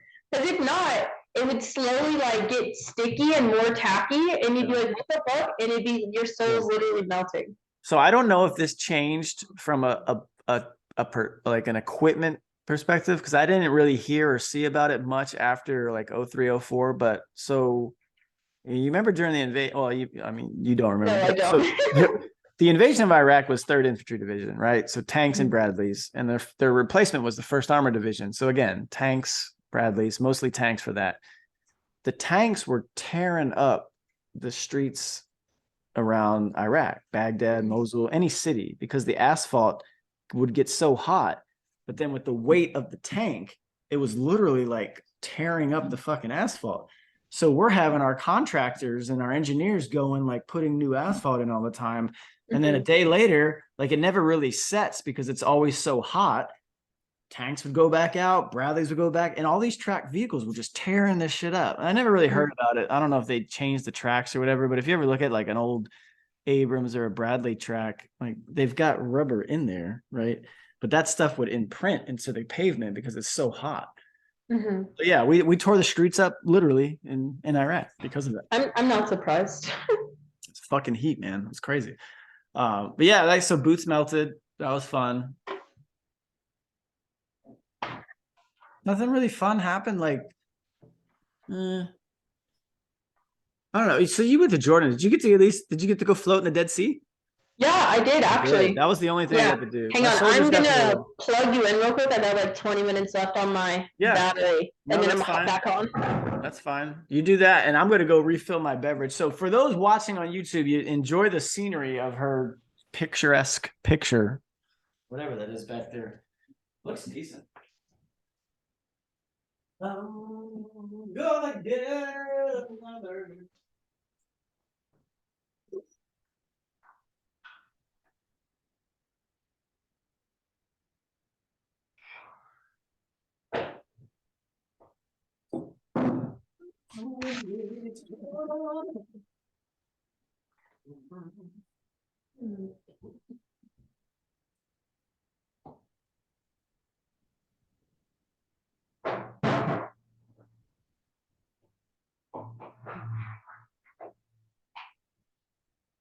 All right, as we effort our way back, I need to find out what I'm going to. Ooh, let's do that. Let's go with the little bookers. Oh yeah. Hang on, I'm gonna swap you around. Well, let's see that. I mean, the good news is we're almost done. There's like a few more things I have on this little list, but Oh, you're good. I have time. no, that's good. I mean, I should have live streamed so Kyle could watch from wherever he's at, but He's asleep right now. I hope so. Young We'll man hook is- it up at like 11 o'clock my time for start his day over there. Are you able to say where he's at or no? Yeah, he's in Europe. Oh, okay. That's where I figured. Yeah, that's where most people are right now, honestly. There's a couple people from our side of Twitter over there. Yeah, I saw. I reached out to one of our buddies. He's not going to be back till October, and I was like, oh, okay, well, come on in October then. Yeah, no, that was one of the things I was learning about a few months ago when I was trying to figure out what the hell I was going to do when I got out, and I was like, do I really want to go straight into that? I really don't. So I didn't. I've It gotten, was a good I've gotten decision. a couple offers to go out there. Kuwait. Shit, I put on Twitter a couple months ago. I think like 2 now. Kyle had just left, and I got a phone call from a buddy. He's like, "Hey man, like, we need HR people out here. Like, they're hiring 80K, like, untaxed. It's only for 6 months." And I was like, "Fuck!" Like, I would have known. We both would have deployed, just pocketed that money, and then came home and. Yeah, I was gonna say. I mean, the only thing, my only issue with like Kuwait is from the civilian side. I don't know how quick or how closely you work with the civilians. Is like they work deployment hours, which kind of sucks. And Yeah. you know, I mean, I get it. You're getting a little bit more money than what you were doing as a soldier, but still, I just think like, do you really want to work, 12, 14 hours a day, 6 hours, 6 days a week? Probably not. No, but I mean, 'Cause you it's can get good that money. same money stateside, if not more, and have a nice, 8 to 4 job and chill 5 days. That. That's true. So I get it. Don't like one thing I've learned, and I would always tell you, especially and your husband too when he comes back, is don't chase the money because that stuff's always going to be there for you guys. But more so for you, like as he gets older into his career, like he'll have tons of opportunities as well in the business dude. world if he wants them. But yeah, like I just don't chase the fucking money on stupid ass Kuwait for sure. It's like it's not worth it. It's okay. He shot it down anyway. He was like, Good. no, that's absolutely not. Which is funny because like I've done 2 deployments obviously before we got together, but this is our first deployment together and his first deployment overall. So and now I'm a spouse, so it's a very different dynamic on this side of Oh, this is his first one for real. yeah. Isn't he like an E6 or some shit? Yeah, but SF they promote a lot faster than Oh no, I figured he would have went to Syria or some shit. I don't know. I don't know why I thought he already went somewhere. he That's joined cool. later on in life too. He was Yeah. 22, 23 when he joined. Yeah, that's cool. Where's he from? He's from California actually. What? What part? Like Southern California, like LA County type area. Yeah, gross. His family lives in Corona now, so Corona's not bad. That's a pretty cool spot. It's still California though, so it is still California. which is We kind of plan to funny go though. there, though. We plan on going this summer to visit his family. No, you should. You should always visit California. You should just never live there. I've never been. Really? Yeah, I've never been Okay. there. Well, But yeah, you're gonna go to furthest Southern. I've So you been gotta is remember. Arizona. Yeah, and I think it's funny because your husband seems to be like huge into guns and shit. So Which is so funny. It's very funny because he's a like a California surfer boy, like yeah. just living the beach life, and then he was like, "Oh, I'm gonna join the army." No, but that's weird that you bring that up because and he just texted me because he just got to airborne school. But the last guy I put in, great dude, like really, really good kid, like super smart, like 95 on the ASVAB, like just a fucking. He walked in, he's like, I just want to join special forces. I'm like, well, what do you do now? And he's like at Cal Maritime, which so Cal Maritime Academy is in Vallejo of all places, but it's literally like a private school to prepare you to be like a maritime boat captain. Like you're gonna learn wow. like it's real shit, right?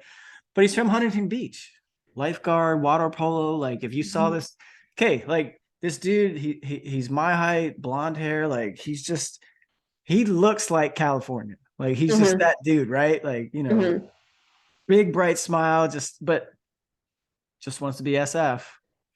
That's how it goes. That's how it goes. And he's in airborne school now. He just hit me up like last weekend. He's just thanking me for everything and for being honest with him. And I'm like, yeah, I told you I wasn't gonna fucking lie to you. But the point is, like, it's cool that you say that about your husband because I know California gets a bad rap and a lot of it's deserved, but there are some really good humans there. Really good patriots there, man, that just that love could be said everywhere, you know what I mean? There is, yeah. That's the interesting thing about the army is you think you know something about a certain area and then you meet someone from there and you're like, oh fuck, like the people you would never expected to make friendships with is like crazy.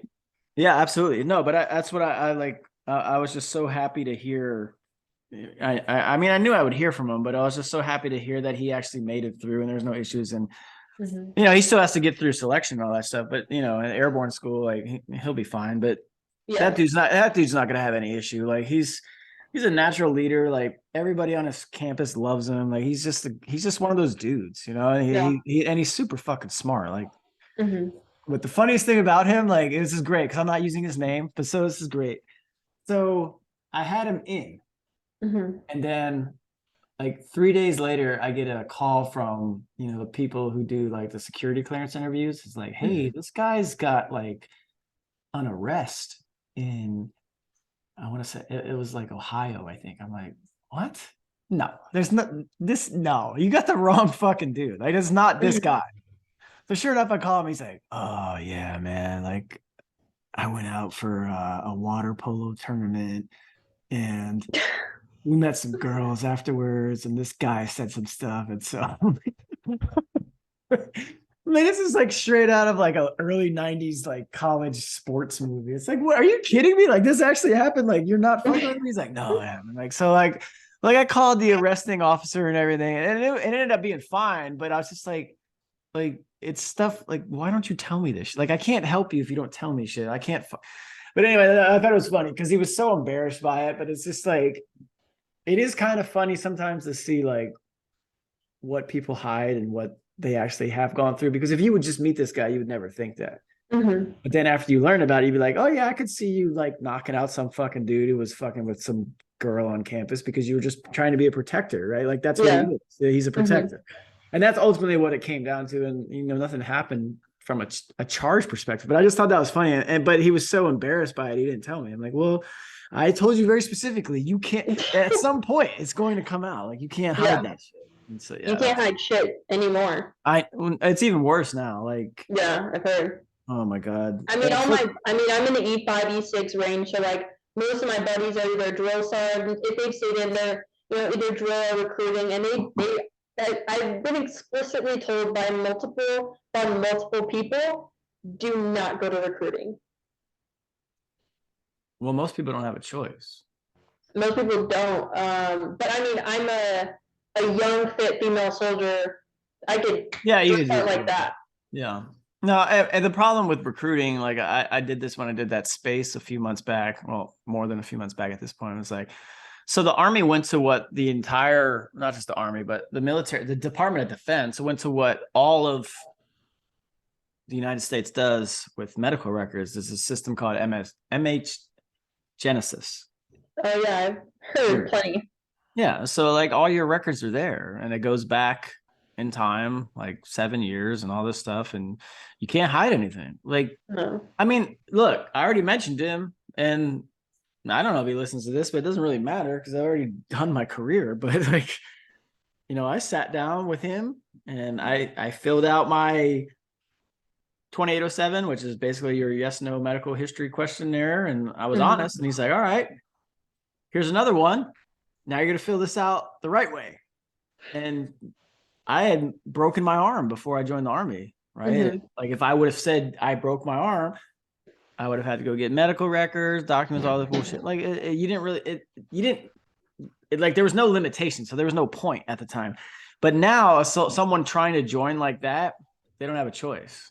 Like you literally can't hide. Like the Army always called it a hot seat. Like, all right, Kay, you and I are going to sit down. I need to know every possible thing that's gone on from your history medically. And I need you to look at this piece of paper, circle all the yeses honestly. And then when you're done, tell me. And then let's see how we can take these yeses and turn them into no's, right? That's an Army hot seat, right? Yeah.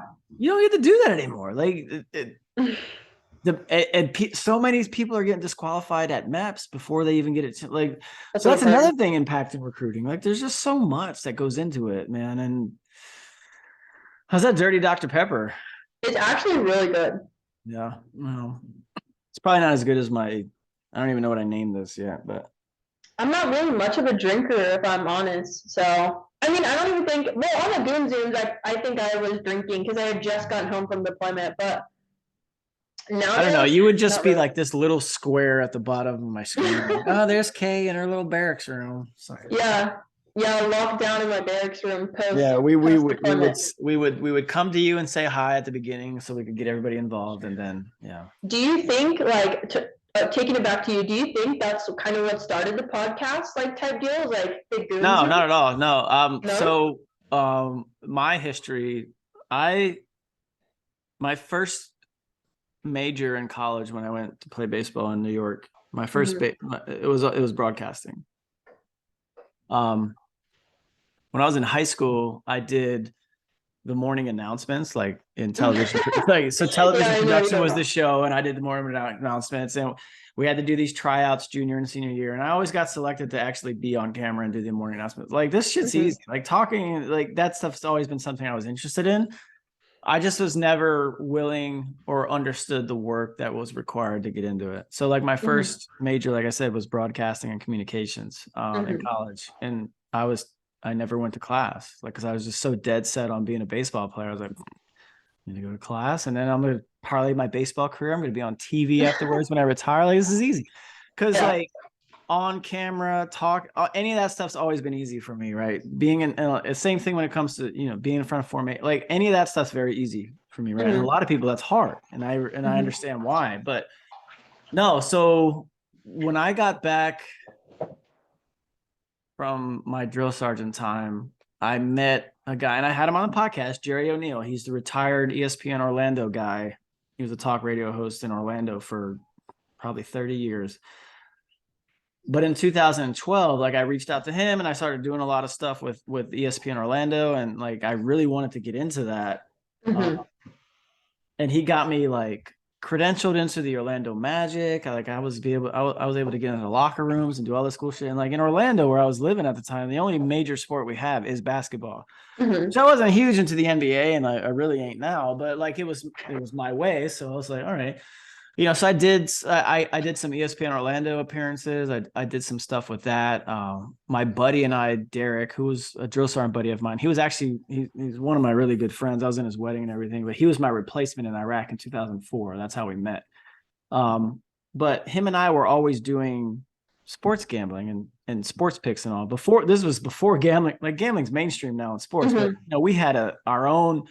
It was on blogtalkradio.com. Which that website still exists, but blogtalkradio.com, we did our own show once a week for a half hour. And the way this was, it was live, like it wasn't recorded. Like you hit. And so we did that for a few years, a year and a half, maybe 2 years. We just, both of us kept deploying or mobilizing. So it was hard to do. Yeah. So I always did that stuff. I've always done this type of stuff. And honestly, the reason I wanted to get back into doing the podcast, because I did one like that through Blog Talk Radio, probably until 2012, like the late 2012, because I deployed to Afghanistan in 2013. And that's kind of when I stopped everything. But I brought it back. I wanted to bring it back because of the Zooms, but early on, like I'm talking 2020, like when Nick Guy, like a friend of mine who I still, talk to all the time.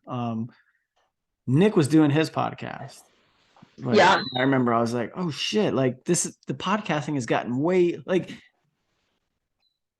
8 years prior, like it was hard to do a fucking podcast. Like it was literally hard. And now like this is fucking easy. Like you didn't have Zoom back then. Like you didn't have like it was all audio based. Like there was no it was very difficult to do this shit back then. And so when I saw what he was doing, like I hit him up. I'm like, that's it? That's all you do? Like that's all you need? Like, yeah. And then he stopped because he had his stuff. He went and did his deployment. And I was like, all right. And it just kind of worked. Like I fell into it after that, but yeah, like Nick was kind of what helped me get back into it. But I've always done something with talking or broadcasting or any media. Like it's easy for me. It feels easy when you're talking, or like when I just listen to the podcast myself, I just throw it on. I never watch. I just always listen. And I take the dog on a walk and just do whatever. It just flows very nice. That's good. It's good to hear some positive feedback. I don't think I have a good voice for it, but I've always hated my voice. But yeah, I mean, some people, it's like anything else. Some people are just born with a voice, right? Some people are born with, anybody can, well, not anybody, but I mean, some people have the ability to talk or whatever. But I don't know who you listen to, but not everybody's born with like a Joe Rogan sense of humor or a Dan Patrick sports guy, like a voice, like I can sit here and talk with a deep voice. Like I don't have that, but I can talk my ass off. Some people can't do a lot of back and forth. It's just like you're answering questions and the host is like constantly feeding that. I hate listening to like casts like those. Yeah, that's no. I've always wanted to do a conversation, and the way this originally started was it came out of the pandemic. But my original plan, Kay, was to I didn't want to do it with people I knew. Like my goal was to just take a camera like this, and I wanted to be able to go up to people at like a coffee shop and be like, hey, do you have 25, 30 minutes to hang out and just talk? And then let me start up a random conversation with a really random person.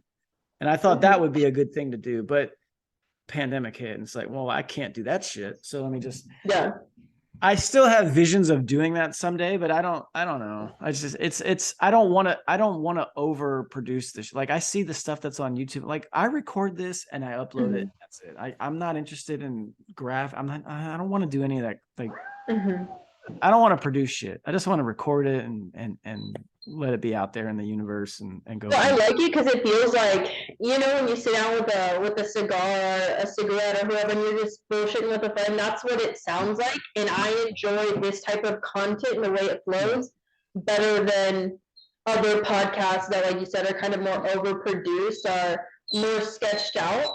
Yeah, I don't want to do anything that's visually centered. I just want it to be able to be here. But that's what I miss about the There Will Be Banter shit when I had like Veronica and Katrina or Christina, not Katrina, Christina, and then Ron. Well, Nick was on there originally too. Like that was like the original 4 people were pretty fucking fun. But yeah, no, it is. But it's evolving. It keeps growing. Like it's getting slowly. Some months are better than others, but it's continuing to grow. So that's cool. it's probably never going to make me anything, but it's fun. I still like it. This year's just been hard to schedule people, man. I mean, you saw how like you and I went back and forth 3 times, but Yeah. man, everybody, I should have had like 10 people on at this point. I'm at 3. Well, you But it's moved too, scheduling, and man. then like everybody's It's busy this year. scheduling. You know, everyone's got lives, which I respect. But you know, there's so many people that I'm looking to talk to recent or that are coming up that I think are really like big names because of how it is slowly gaining some traction and growing. That there's no way I would have been able to be like, hey, you want to do this? Like 3 years ago, it wouldn't happen. Yeah. They'd be like, who the fuck are you, bro? But That's fair. yeah, that's cool. So anyway, when's our favorite Dependa get back? Well, I'm the dependent now, but Kyle gets back. That's true. That's right. You're the dependent now. When's he getting back? I gave him the option when we first started dating. I was like, look, you can get out and I'll just stay in and like I'll go to section because that's kind of the route I was looking at going. Did not work out that way. Yeah, it didn't. Did not So work out wait, that way. when did you meet him? Where was he at? Was he already? He was abroad. He was abroad. He was just finished a Q course. He was in language. And funny enough, he failed his first round of language. He's going to kill me for saying this, but he failed his first round of language. And then I guess a thing of COVID kind of hit the schoolhouse, so a lot of instructors were out. So he got pushed back like 4 months and just essentially was holding and waiting on for a new class to start. And I moved there in January of 2021, and I was only back for 3 weeks before he messaged me on Twitter, and we just kind of started hanging out. I mean, you know Javier on Twitter, right? Mhm. Which was actually a Mormon, I believe. But anyway, Oh. he's someone I got to hit up. But no, like I remember talking to him and his stories about the language. It's just like it doesn't seem to be a very like serious thing. Really?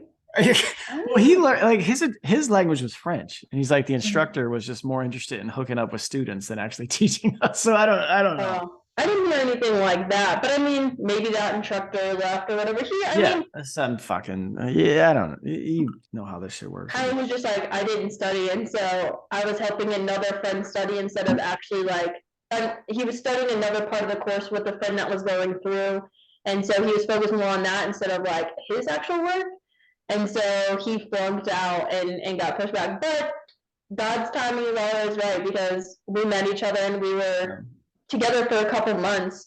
We met in January, end of January, and then April he left Bragg and was finished with the course and came out here. So we've been long distance for a year and a half, pretty much. We were long distance dating until we got married, and then we were married long distance until I got my med board, and now I'm here.